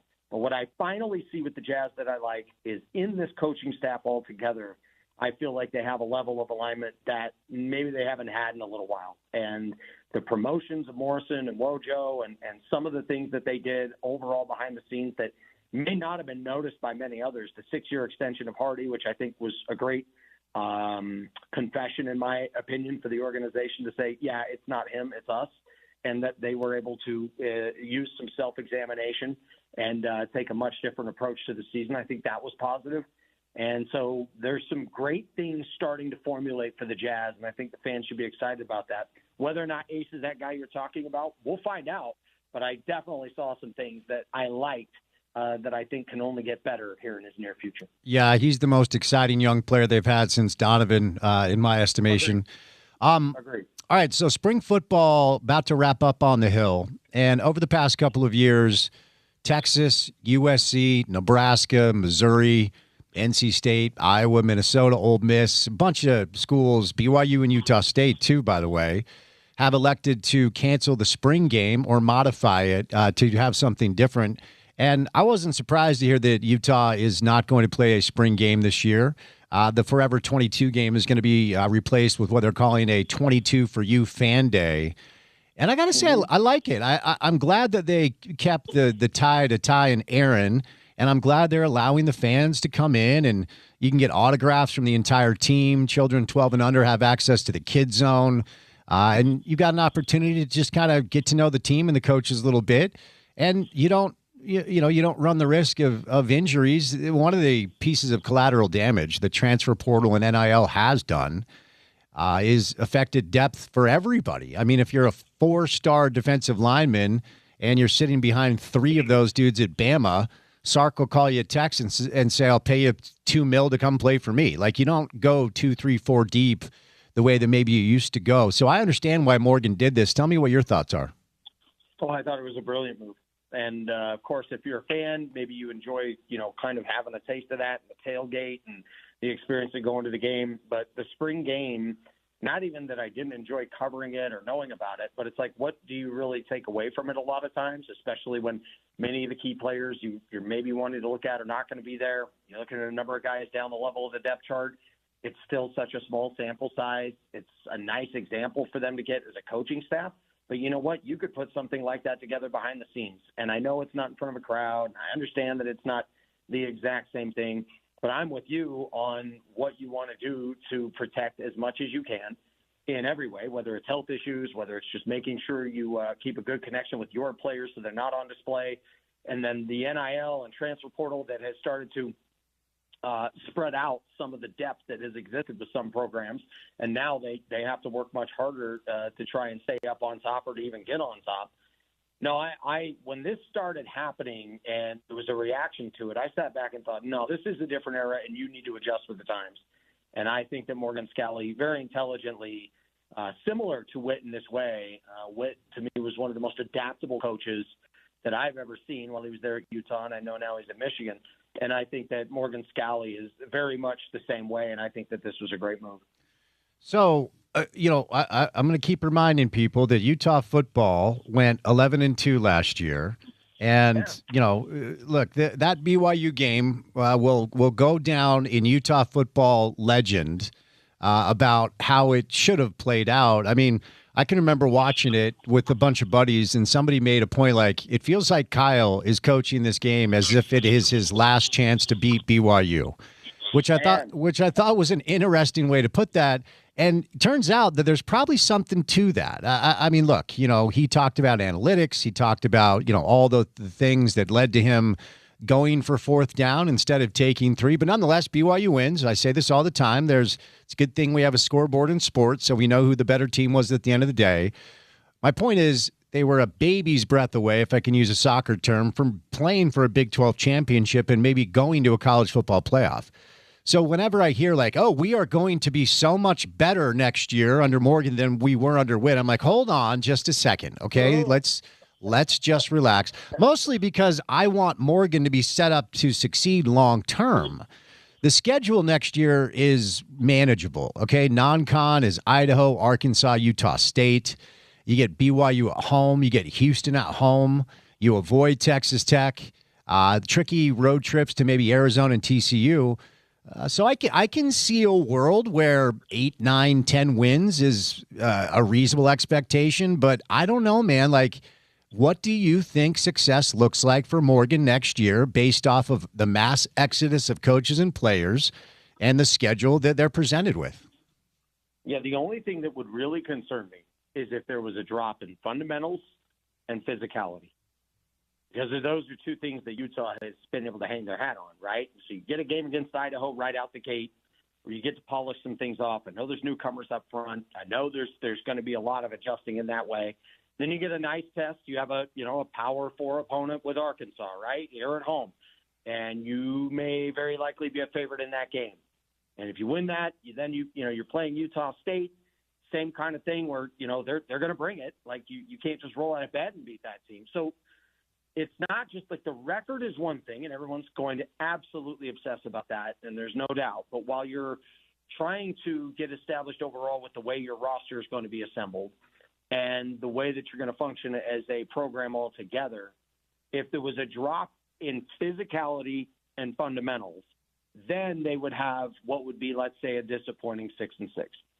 But if they have that identity in place, And then through the course of this, and we, still don't know which teams are going to be electric. Like all of a sudden, if Cincinnati they happen to have this group of dudes who go out there and turn heads everywhere. Every conference is going to have a team like that somewhere every year. But if you ended up 9-3 and a win against BYU, now you feel very different about that.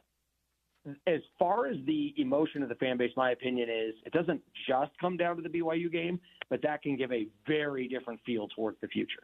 So if you had your fundamentals, your physicality, a win against BYU, 8 or 9 wins, let's say, people would feel much better than they would 9 wins. You lost some identity. You lost to BYU, and people are not sure about what's going forward. And let's just say Colorado was terrible, Kansas was terrible, and, West Virginia was bad, Arizona wasn't good. You just kind of found some breaks in the schedule. Here's the reason why I said that. So as a Michigan fan last year, they went 9-3, and the entire season, every fan that I knew, family members included, were saying, this team isn't right. Like, this is not what this program is. Penalties, dumb mistakes, like weird mental mistakes everywhere, receivers intentionally blocking the wrong guy. Because they were afraid of contact. It was just weird, man. And none of it looked like what Michigan football was. And that was actually my bigger concern. And then you find out that the problems under the surface, which is, a different story. So to me, if Utah went out there, I'll say 8 or 9 wins, but you clearly lost a key piece of your identity and everybody was uncertain if that was actually still there, then I would be concerned if I'm a Ute fan. But if you're 8 or 9 and a win against BYU, you're likely coming away from it feeling great, especially if you have momentum at the end of the year. But 9 is kind of where I put it. 9 is where you should feel really, really good because I'm with you. 11-2 last year, that was a really, really good team. That was a great roster. And let's not forget, that was a coaching staff that was loaded as well. And this is a transition year. So while I like Morgan long-term, and I even like him in year 1, there's still going to be little things in that first year that come with any first-year head coach that in subtle ways could show up, but I think he's going to be the guy that, as he goes along, polishes those things off and eventually becomes the very best guy for this job, big picture. So, Alex Jensen, guest on the podcast this week and played the pod on the show. College basketball transfer portal is open.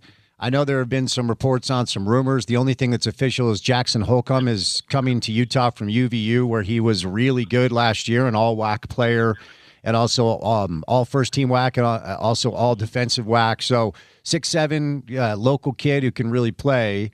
But Keanu Dawes, he's going to Kansas, which kind of caught me off guard. But good for Keanu. I'm sure he got some money, and that's a really, really good basketball school. Just, you're a guy that's called games up there. You're a guy that's attended games up there. One of the most interesting parts of the podcast is Alex shared the story of the Arizona game, the number 1 team in the country, and he walks out and there are 5,000-6,000 people in the stands, and he said, I was pissed. Like, what do we have to do? We're struggling, we're rebuilding, but if the number 1 team in the country can't get fans here, that's tough. And then ultimately the BYU game was pretty packed, but I was there. 30 to 40% of that building was blue. How are we going to get this done finally? I mean, if we're honest, it hasn't been since Rick, since that building's been consistently full and that team has been consistently good. And I very much want Al to succeed. Yeah, I mean, I think it comes from attitude, mindset, commitment to do what it takes. Because he should have been pissed about some of that stuff last year. He should have been pissed about the way that team performed at times last year. There were a few no-shows. I mean, we just got to call it what it is. There were a few no-shows. There was a lack of commitment to defense. There was a lack of commitment to doing the unselfish things to try and be successful as a team. And I thought that there was a huge group, a huge portion of that roster that honestly at times let go of the rope. And that to me was very disconcerting because that staff is very good. I mean, you're talking Alex Jensen, you're Coach Daniels, Coach Schiller. These are dudes I've been around, and I know when you're closer to it, you tend to like more of what they do, but I've watched them, help individuals hit heights that nobody ever saw coming. I watched them keep a locker room together and be a key piece of a staff that, had success when it wasn't ever expected. And so I like that he gets a full off season like this for just complete evaluation, because last year I thought so many of those guys showed you exactly what you do not want. And one of the greatest things I saw with that roster last year is a reminder that contribution is not always a reflection of commitment. And there were way too many guys who I thought tried to pose the attitude and the idea that their contributions was a reflection that they were committed. And they were not, because you watched them on the defensive end, and the same defensive habits that were there in November and December were also there in February and at the very beginning of March. So to me, that was unacceptable. And I can guarantee you that that's not something that they allowed. But if you don't have the depth and you don't have the other guys to hold each other accountable and you don't have those things, it's going to be nearly impossible, to make that happen. So last year, as I watch what the ideals and the principles that Alex Jensen stands for, and then I'm watching a number of the guys out there playing, I'm thinking these are two worlds colliding. Because this is not, it is clear that they are not committed to the types of things that Alex Jensen wants to be successful and what he knows to be successful. So this offseason, it is going to be all about getting the right guys on the bus, because 6s and 7s are not going to lead 9s and 10s. It is flat out not going to happen. And so I thought, once again, that was a reflection of commitment doesn't mean, or a contribution doesn't mean commitment.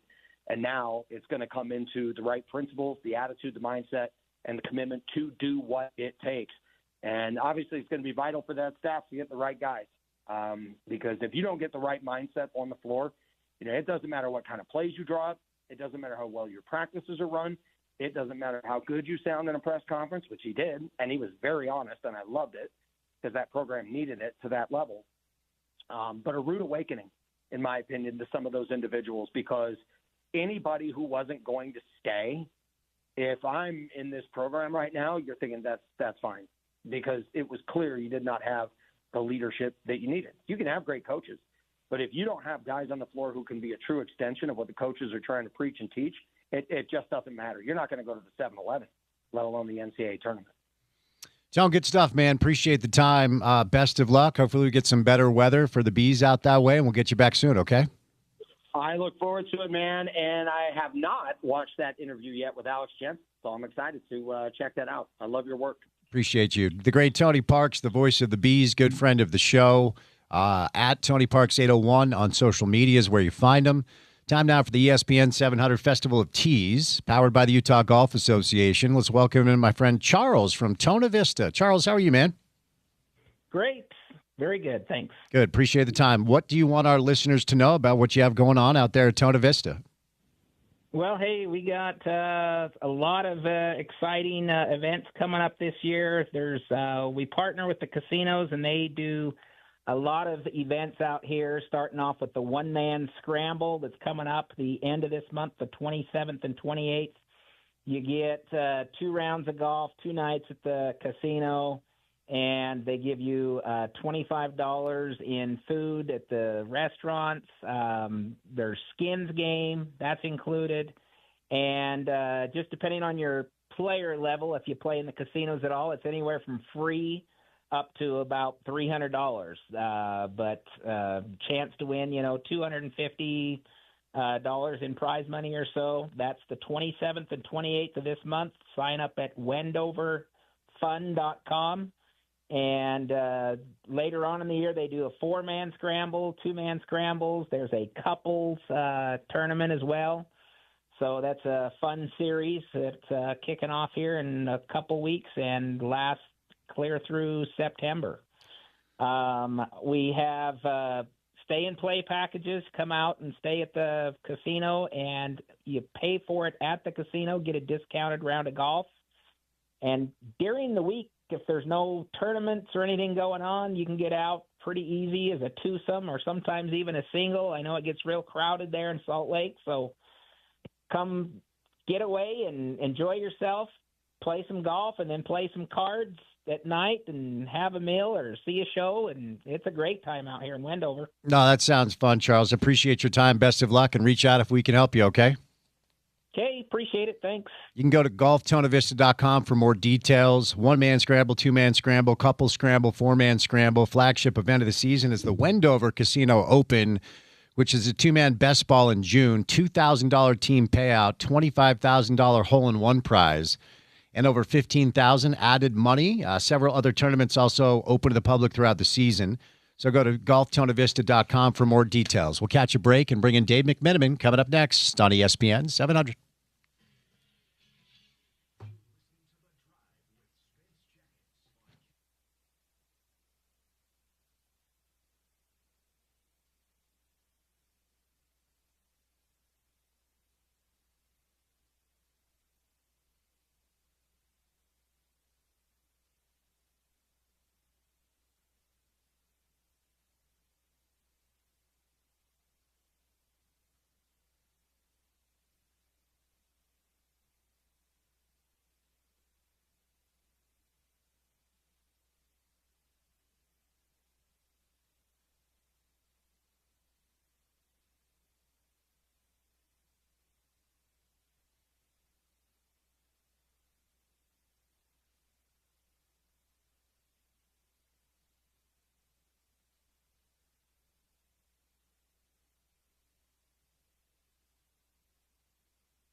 Just check the weather. 70 degrees and sunny in Los Angeles.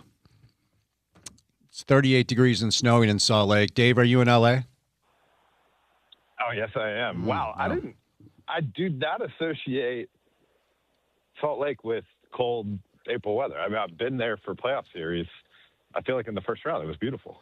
Yeah, It's got to be atypical for you guys. Well, we got 0 snow in January or February, so apparently it comes down in April. I'm grumpy. That's just why I just wanted to warn you that I'm grumpy today. Okay, let's have it.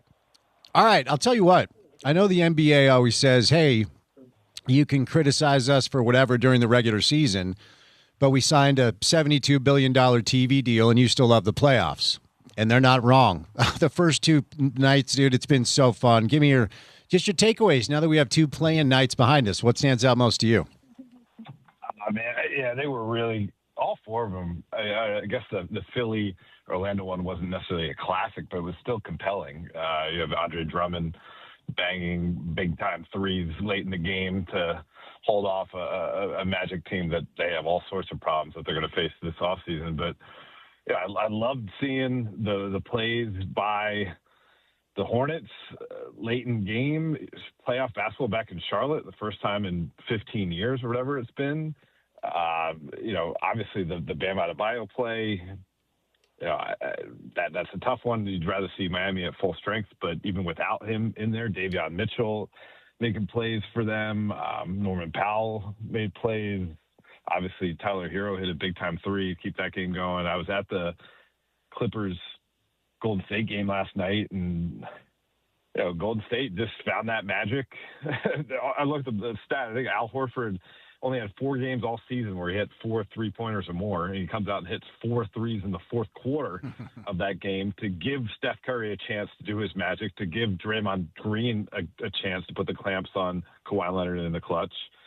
And the Phoenix-Portland game was really good, too. Denny Avdia, 40-point game on the road, and just really a problem, like his downhill ability, and then be able to shift gears and finish at the rim really with either hand.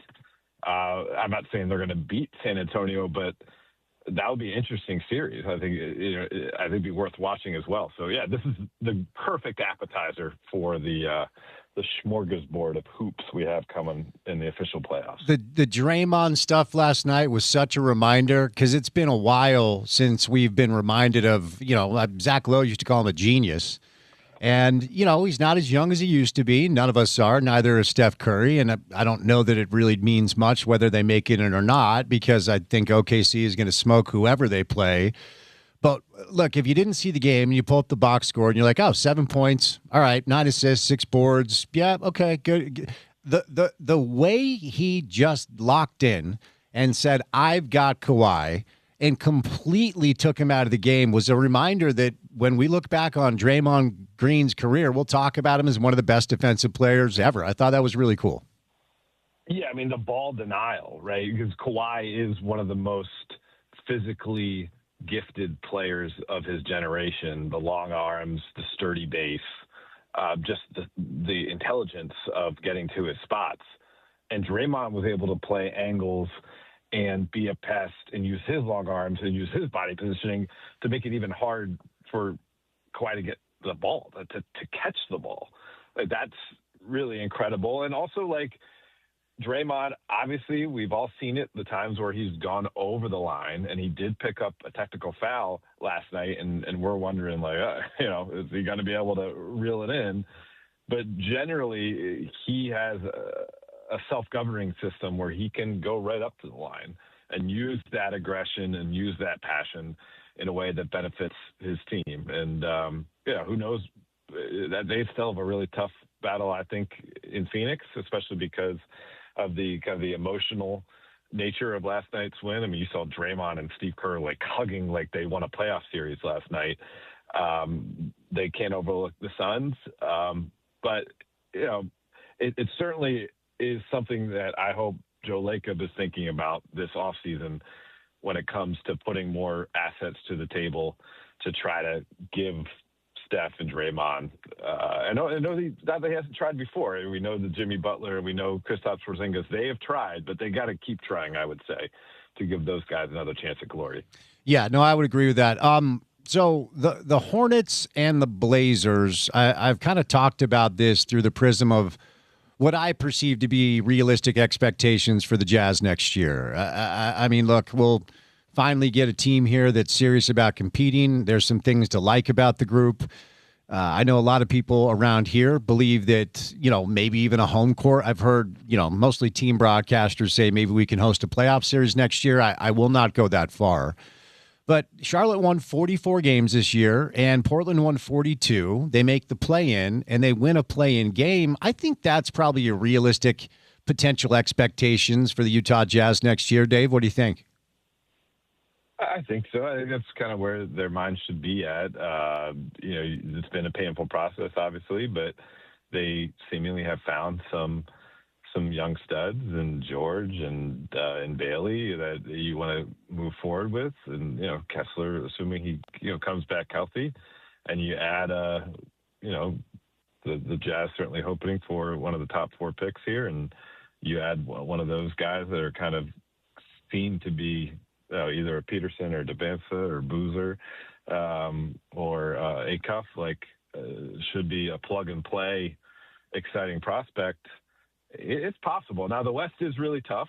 I think it's a little bit easier. Now, obviously, you mentioned Portland was part of it in the West, but I think the East had some down teams that helped Charlotte do what they did. But I think they should be in the mode to let's start going for it. And quite frankly, I think they were a better team than their record suggested this year, and that was by design. And so if they all of a sudden win 40 games next year, 45 games next year, they might have been like a 35-win team this year, but they chose to manage it like a 25-win team. Would you rather have Larry Markkinen or Denny Advola? Ooh, I think I would go Denny. It's a little recency bias because I was extremely impressed by him the other night. I think his ball handling ability is a step above. That's really, I think, the thing that separates it. Is slightly younger, but having the ball handling ability, I think, allows him to be a little bit more versatile offensively. But I think but you're in good hands having either. One more Jazz question, then we'll move on, because I do find this dynamic fascinating. You referenced the Kessler stuff, and we had McMahon on earlier this week. His estimation is between 25 and 30 for Walker. So if we operate off the assumption that number is 25 to 28 or whatever, they're paying Markkinen 46-1 next year. They're paying Jaren Jackson Jr. 49. If you add Walker at 28 and then Keontae, who's extension eligible next year, if he's played his way into a $25 million per year deal, you're telling everybody, okay, this is it. This is our group. And you've got Ace on a rookie deal, whoever they add this year on a rookie deal, Sensabaugh. Maybe they bring back Kevin Love as the vet on the end of the bench, or Nurkic or whatever. But you're essentially approaching luxury tax and saying, okay, we're riding with this group. Now, what we've been discussing on the show is you can throw Detroit at 2004 at me all you want. Congratulations, you found one team in 65 years that didn't have a top 5 player or whatever. You go down the list of every champ. There's Shea, there's Jokic, there's Steph, there's LeBron, there's Kawhi. So I'm getting greedy here because one step at a time we'll actually try to win games next year. But if they match Walker, if they sign Keontae, and they're nearing luxury tax for this group, what are they telling people that they think their ceiling could be? Well, 2 things on that. I think, one, you look at it like, and it's a Rob Pelinka term, but the pre-agency, right? So, getting Jaren Jackson Jr. was their kind of pre-agency plan there. So that is kind of telling you that they are now giving themselves some rigidity by doing that ahead of time, and they kind of already have some of the plans in place. Now, if you re-sign Walker Kessler, which obviously you have to, you just got to make sure it's at a number that will allow you to move him if you need to. And I'm not saying that they will be doing that or they're looking at it that way, but you don't want to be in a situation where you overpay, someone like Nick Claxton, like Brooklyn did, and he's a center that's liked by a lot of teams, but they see that number and it's just kind of a non-starter. And so you have to look at it that way. Also, like a lot of teams, unless your center is, Joel Embiid when healthy or Victor Wembanyama, et cetera, like where you are, our best player is our center. You got to be careful about creeping too high up in what you pay that center, because that market, you can get a guy who's a rim protector and a lob threat at $10 million or less. Beyond that, I think even if you go into the luxury tax with the team that you sign when you close your books in August, you could still have plenty of opportunity to get out of it with subsequent deals leading up to the trade deadline. So, I think the more important part is the asset retention than letting people walk for nothing. But again, you got to make sure that whatever you resign them at is a number that doesn't take them out of a potential trade down the line. So let me get to a couple of articles that were posted today for you guys. One was written by you. Well done, by the way. The Lakers at one point were on fire, and you wrote about a 48-hour period that really changed everything, and you honed in on a game that I watched, and that's OKC just dismantling them. And then you kind of dig into some of the health stuff, but you really go behind the scenes on this 2-day situation that changed the entire scope of the season for the Lakers. So let's dig into it. What would you like to share with our listeners about the piece you wrote today?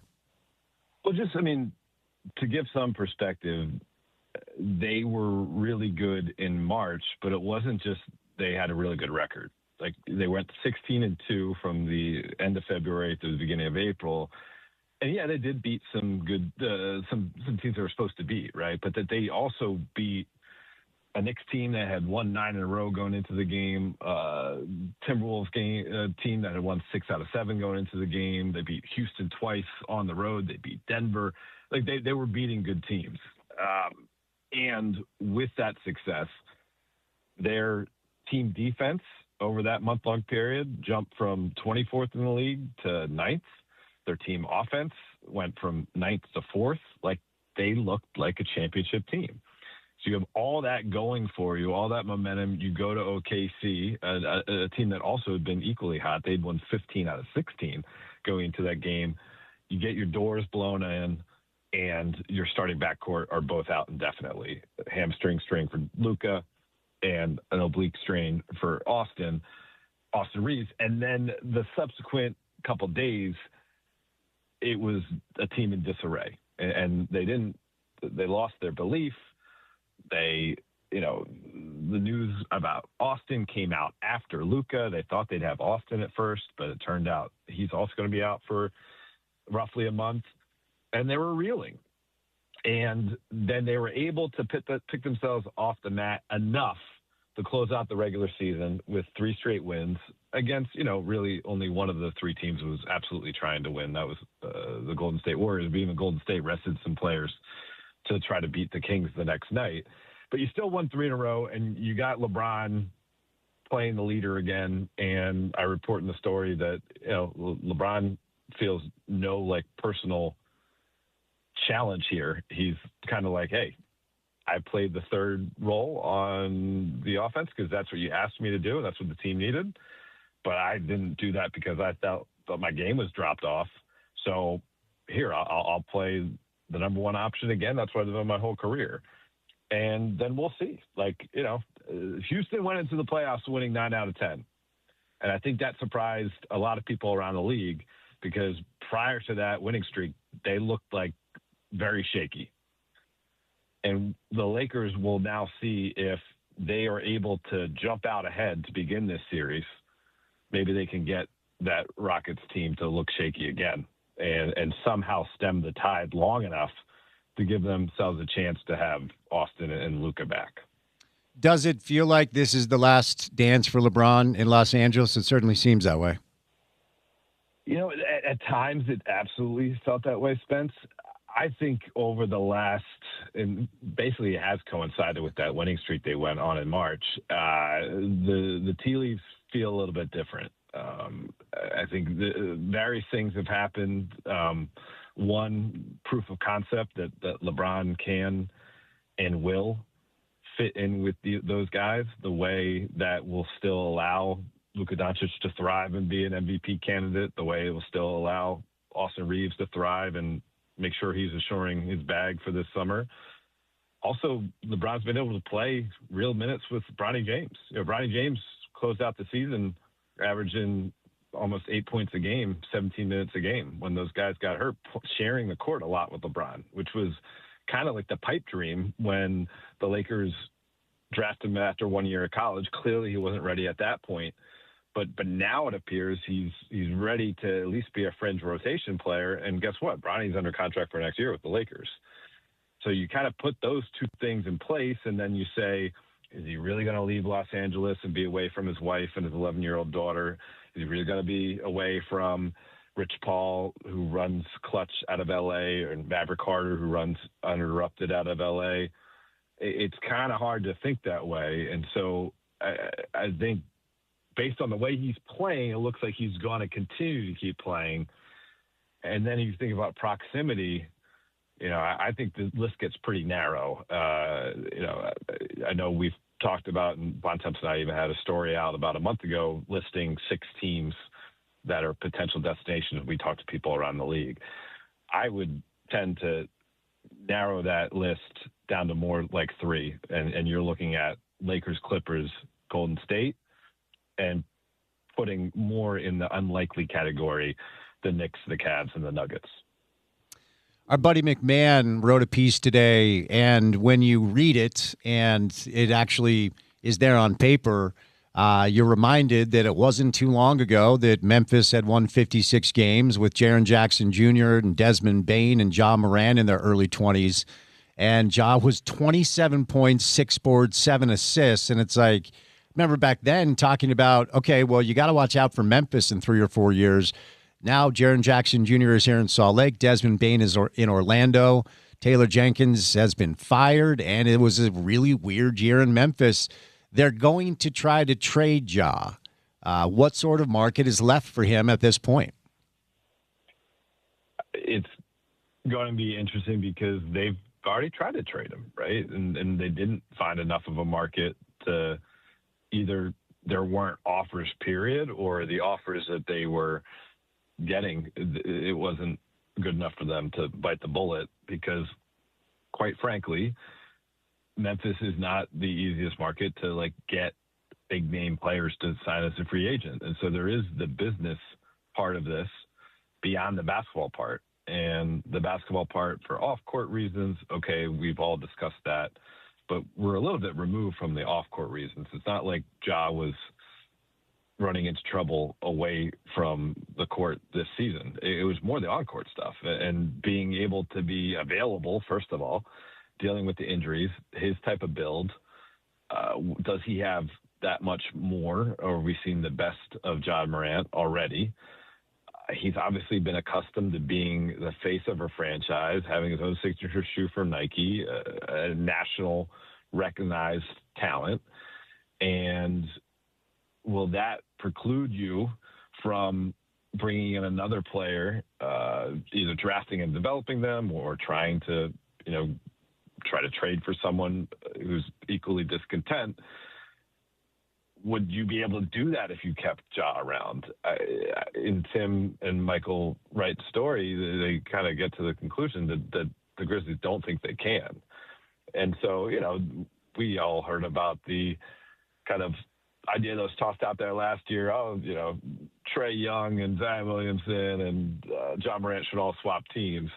Obviously, Trae has found a home in Washington, but what that gives us the example of is something like that could occur that's not on anyone's radar.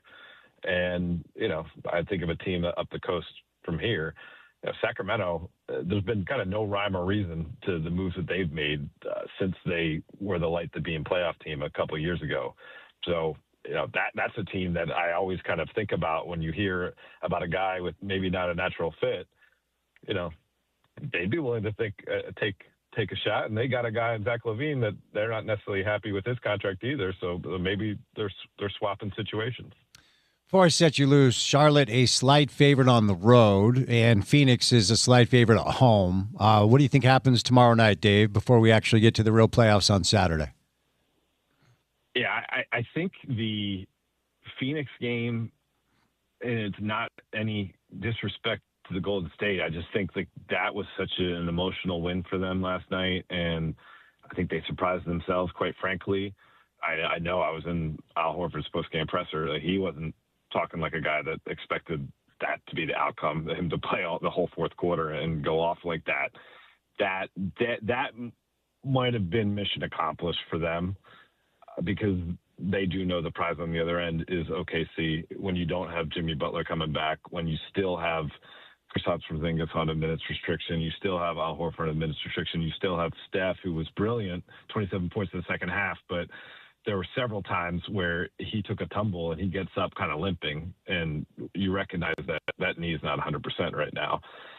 So I do think Phoenix, not just having home court, I think they're the favorite for a reason. They've impressed me all year, quite frankly, and it took a spectacular performance by Denny to have them lose in the first place. So I'm going to go Phoenix. I think the Charlotte game versus Philly, it's more of a toss-up for me. I could see Charlotte doing it.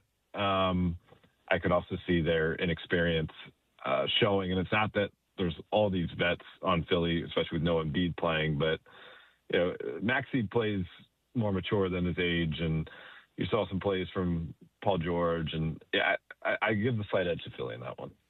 Dave, appreciate the time, man. Enjoy the 70 degrees and sun. I'm wearing a North Face and doing 4 hours of AM radio, so happy Thursday.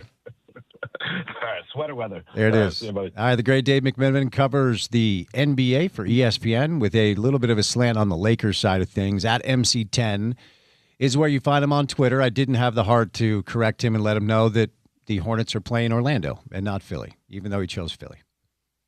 Was that the wrong thing to do? It's all good. Oh, all right.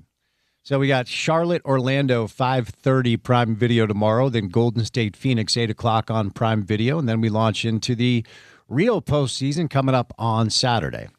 All right, before we catch a break, new client on the show, and it's great because I can tell you my experience with them. Been working with them. It'll be 3 years in August. It's Game Day Men's Health, and we are now in April, mid-April, so you've had about 3.5 months to try to execute that New Year's resolution of losing weight, getting in shape, getting back in shape, getting in better shape, or lose a lot of weight. So I just ask you how your progress is going. Maybe it's going well. If so, congratulations. Maybe you're frustrated like I was when I set this goal about 3 years ago to get in the best shape of my life. I started going to the gym, going to yoga. I cleaned up some habits. I was eating clean. And within a couple of months, I just was like, man, this isn't working the way that it did when I was in my 20s. And I had a friend recommend Game Day Men's Health. Now, the good news is they're giving you currently the very same deal they give me, which makes it really affordable. Step number 1 is a free consultation. It's free if you tell them you heard me talking about it, with no obligation, by the way. It's a little bit of blood work. Then they sit with you, and then they review your levels, and they tell you where you're doing well, tell you where they can maybe help out. And for me, that was supplementing testosterone and then utilizing their peptides. They've got semaglutide, tirzepatide, the weight loss stuff that everybody talks about. They have it. And if you need that, take advantage of this as well because it makes it as affordable as anywhere you're going to find. Okay, it's 50% off your entire year membership with Game Day Men's Health. And in the 2 months that followed, when I started following their plan, I made 10 times the progress I had in the prior 2 months. And here's the great thing. I was in there this week. I go in there every 3 months for up-to-date blood work so I can stay on the path. So go to GameDayMen'sHealth.com right now. That's Game Day Men's Health, locations in Lehigh, Pleasant Grove, Cottonwood Heights, and South Ogden. Lehigh, Pleasant Grove, Cottonwood Heights, and South Ogden. If you mention you heard me talking about it, free consultation, 50% off your membership for the entire year of 2026. It's our good friends at Game Day Men's Health. Little sports court comes your way coming up on the other side on ESPN 700.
Sports Court time every Thursday with our good friends Garrett and Preston Handy from the law firm of Handy and Handy. Gentlemen, happy Thursday. How we doing?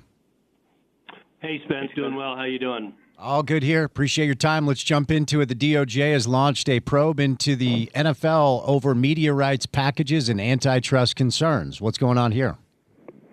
Yeah, so the Department of Justice now, they're looking into the NFL and their media rights deals, and specifically into these issues of streaming. Streaming has become a new way to watch everything, really, and including sports. And, you know, there's certain games now that you have to have streaming services to watch. So they're looking into that. And so the question is that they look into this as, does this harm the consumers or potentially harm the consumers?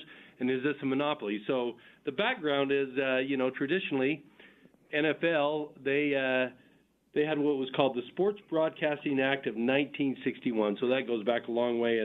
And basically, this act gave them an antitrust exemption. What it did was it pooled all the teams together to broadcast games, traditional broadcast games on the broadcast networks, and they pooled, and it was a financial, there was financial parity, and there were sponsored telecasts. Well, the Sports Broadcasting Act of 1961 did not extend to streaming, and so streaming has entered this whole new area of how it affects it, and they've looked into it, and they've said, by the statistics, people having to stream to watch games costs about $1,500 a year, and so that has, it really goes to, does this help the consumer, and is this a benefit to the consumer, or is it harmful to the consumer, and is it result in a monopoly?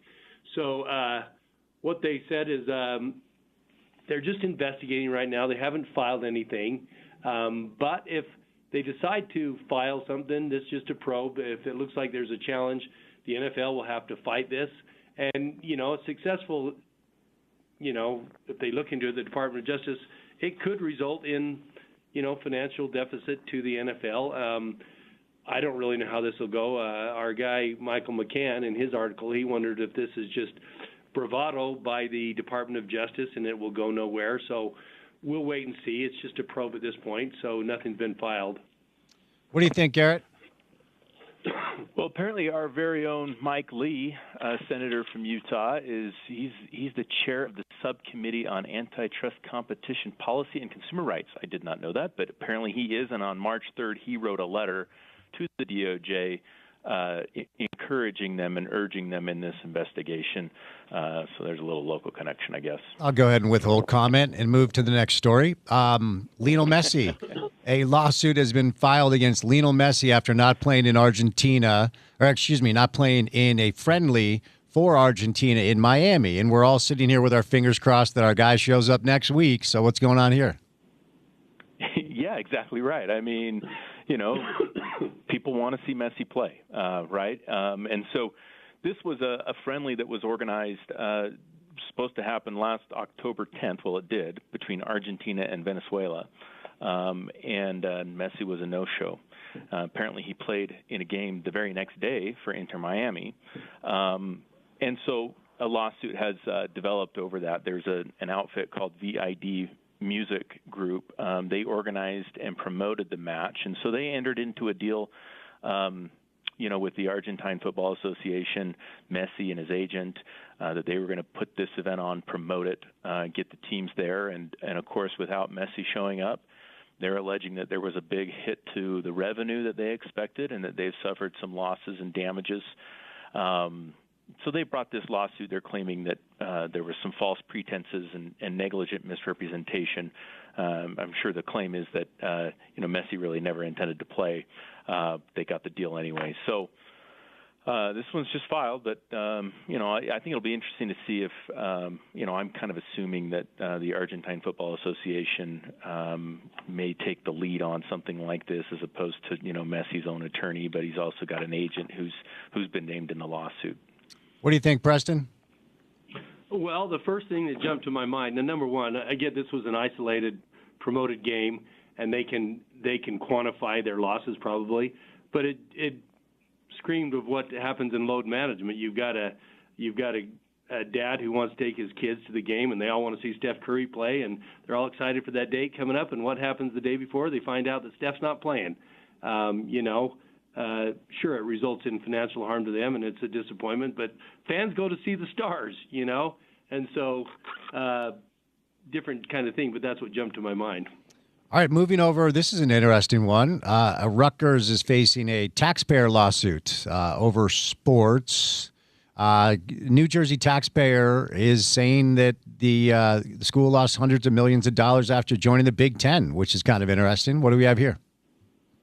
Yeah, it is. So a Rutgers University graduate has filed a class action lawsuit, and not just a Rutgers University graduate, but he is a former judge. Okay, and he's filed a lawsuit against Rutgers and says they've squandered tens of millions of dollars in taxpayer funding through wasteful spending and oversight and other gross negligence. He says that they need to halt the ongoing waste and unlawful diversion of public funds. He points to that in just the last year alone, a $78 million loss, and over time, there's a $516 million deficit since they joined the Big Ten. What he's claiming is he wants a declaration from the court saying that there's a misuse of public resources. He asked the court for a declaration that they can't continue to subsidize. This violates New Jersey law. No more funding athletic departments with taxpayer funds, and restitution to the state of New Jersey. I didn't know. I had to look up whether Rutgers was a public university, but they are, so it makes sense in this. But very interesting, because I think that a lot of schools, and Rutgers falls into this, where you think, they're trying to compete in this world of sports, college sports today, and it's tough, and it costs them a lot of money and how they do it. And so there are the haves that probably don't have these deficits, but I've heard even at the top that it's a big challenge. So it'll be really interesting to see where this goes, and if it goes in favorable, there might be some other lawsuits against public institutions. All right, Gary, what do you think, bud?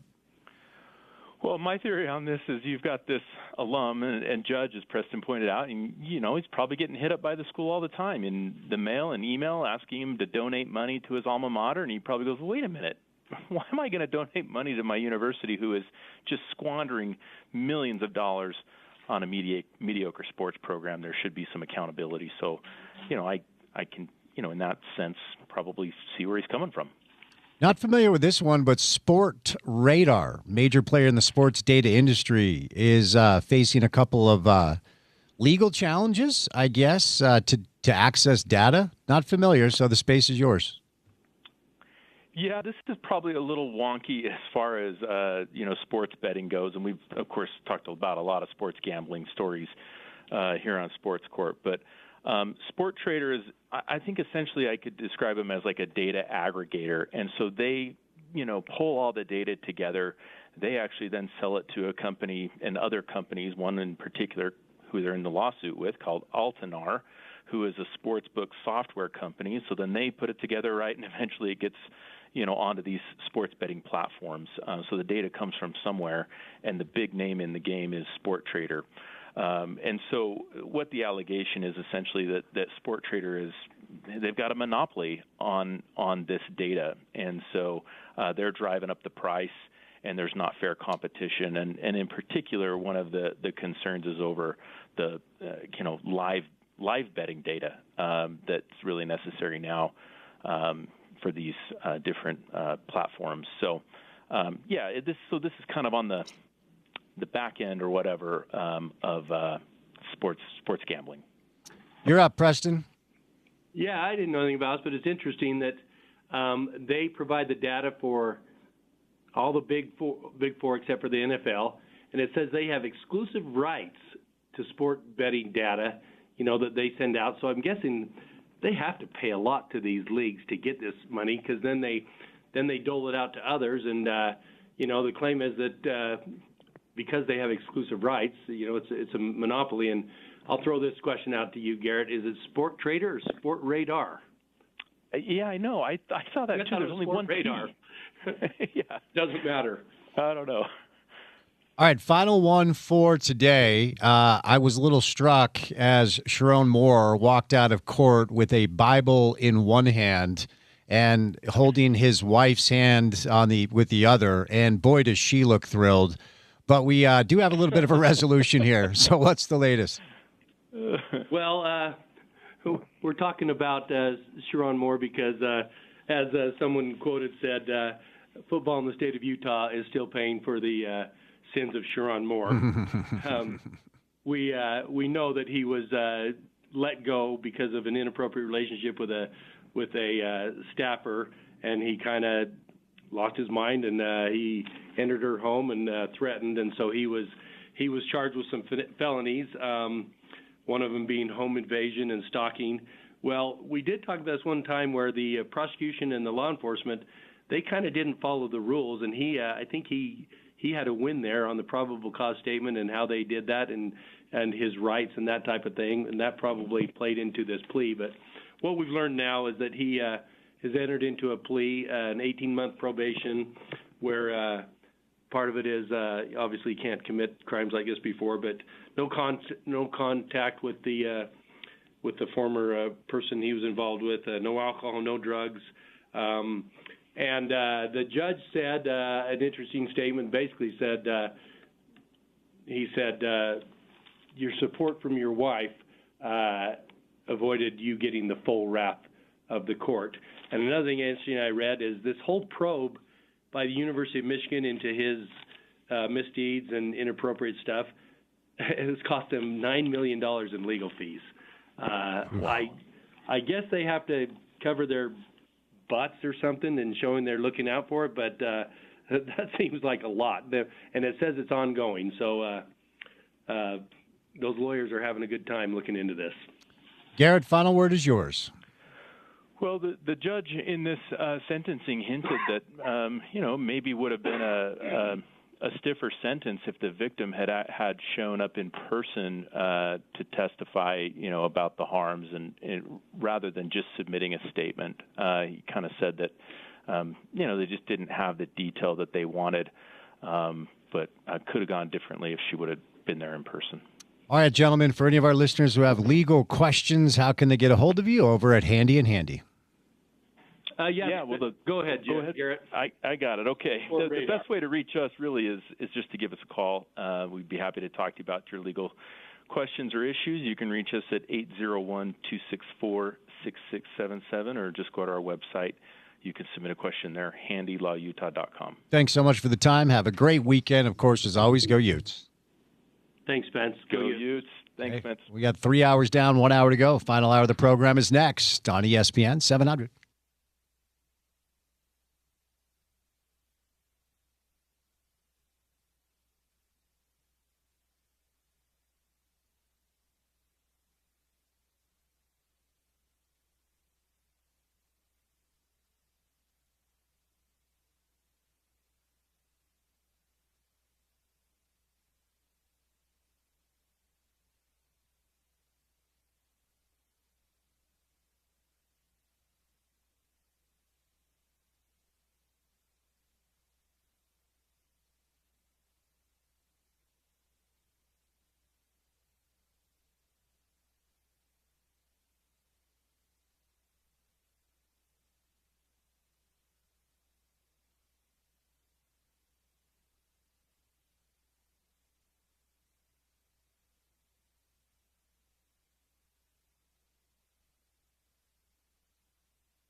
Final segment of the show.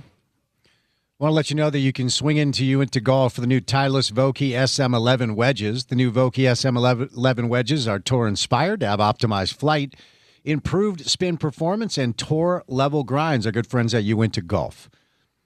All right, Porter, when we said goodnight last night, I outlined my 17-leg parlay that I put $5 on for the 2 games. That's right. Okay, here's what's wild. I hit 15 of them. Ooh. And the 2 that I missed, Kawhi Leonard, more than 25 points, thanks Draymond, and the Clippers winning. Those are the only 2. I went 15 of 17, and honestly, I thought Kawhi would go for more than 25, and I totally thought the Clippers were winning that game. That's impressive. That's how they get you on those parlays. That's why it's only $5, pal. Yeah. I mean, it's the people that are cashing paychecks and then running to the prediction. Like, let me be clear, you should not do any of this. But, you throw $5 here or there. I think you're doing okay. Yeah, at least limit the damage, right? That was a reminder. I'm sure you watched it. When Draymond, he's like, look, I got him. You could see him on the sideline. He told Steve Kerr, he's like, I got Kawhi. Yeah. Completely shut his water off. It was impressive. And he may not have that for 82 anymore, but to show it in a do-or-die situation against one of the league's premier players, I think is pretty impressive. And it gets the league out of any Clippers making a postseason run during some interesting optical situations. So I'm sure the league's not too upset about that either. Well, they want Steph in the playoffs. Right. I mean, of course. Yeah, we'll see what happens with the Clips. As Zach Harper likes to say, Clippers going to clip. Final regular season day for the NHL. The St. Louis Blues are in town playing the Utah Mammoth. NBA play-in returns tomorrow. RSL in action over the weekend. We got the NFL draft coming up. The Utah Royals are in action also on Saturday, taking on Seattle. So a busy few days. Porter, it is Thursday, but tomorrow is Friday, which we love on the show. How are we getting our listeners' weekend started out the right way? All over the map to finish off the week. Howard Beck stops by for your NBA Daily Assist. We'll chat with a front office member from Real Salt Lake ahead of their weekend matchup, back in action, of course, against San Diego. Some Masters. What do we got? The RBC Heritage this week. Paul Pugmire stops by the program. And then in studio, our friend Adrian Denny previewing a Sunday matchup of playoff hockey, of course, for the Utah Mammoth. It'll be fun. Be a fun Friday show, so join us for that. We'll say goodnight. Special thank you today to Brian Dunseth, Sarah Todd, Tony Parks, Dave McMenamin, and our friends at Handy and Handy. If you missed any of the sound from the show, the website is ESPN700sports.com. Make sure to download our mobile app and take us on the go. And then asking you to support a couple of projects of mine. If you've been listening to me for years and you like me, first of all, thank you. That is really nice of you. Second of all, if you want to support my work, there's a podcast called The Drive with Spence Checketts. That is this show in podcast form, so you don't have to complain about not listening to what you want to listen to exactly when you're in your car, because it's 2026. So please subscribe, rate, review, say nice things. Then also, Reality Check with Spence Checketts, Episode 3 with Utah head basketball coach Alex Jensen is available for your consumption right now. For Porter, I'm Spence saying it. Have a great Thursday evening. We'll talk to you on a jam-packed Friday edition of the program. And as always, you can catch that right here on your home of the Utes, ESPN 700.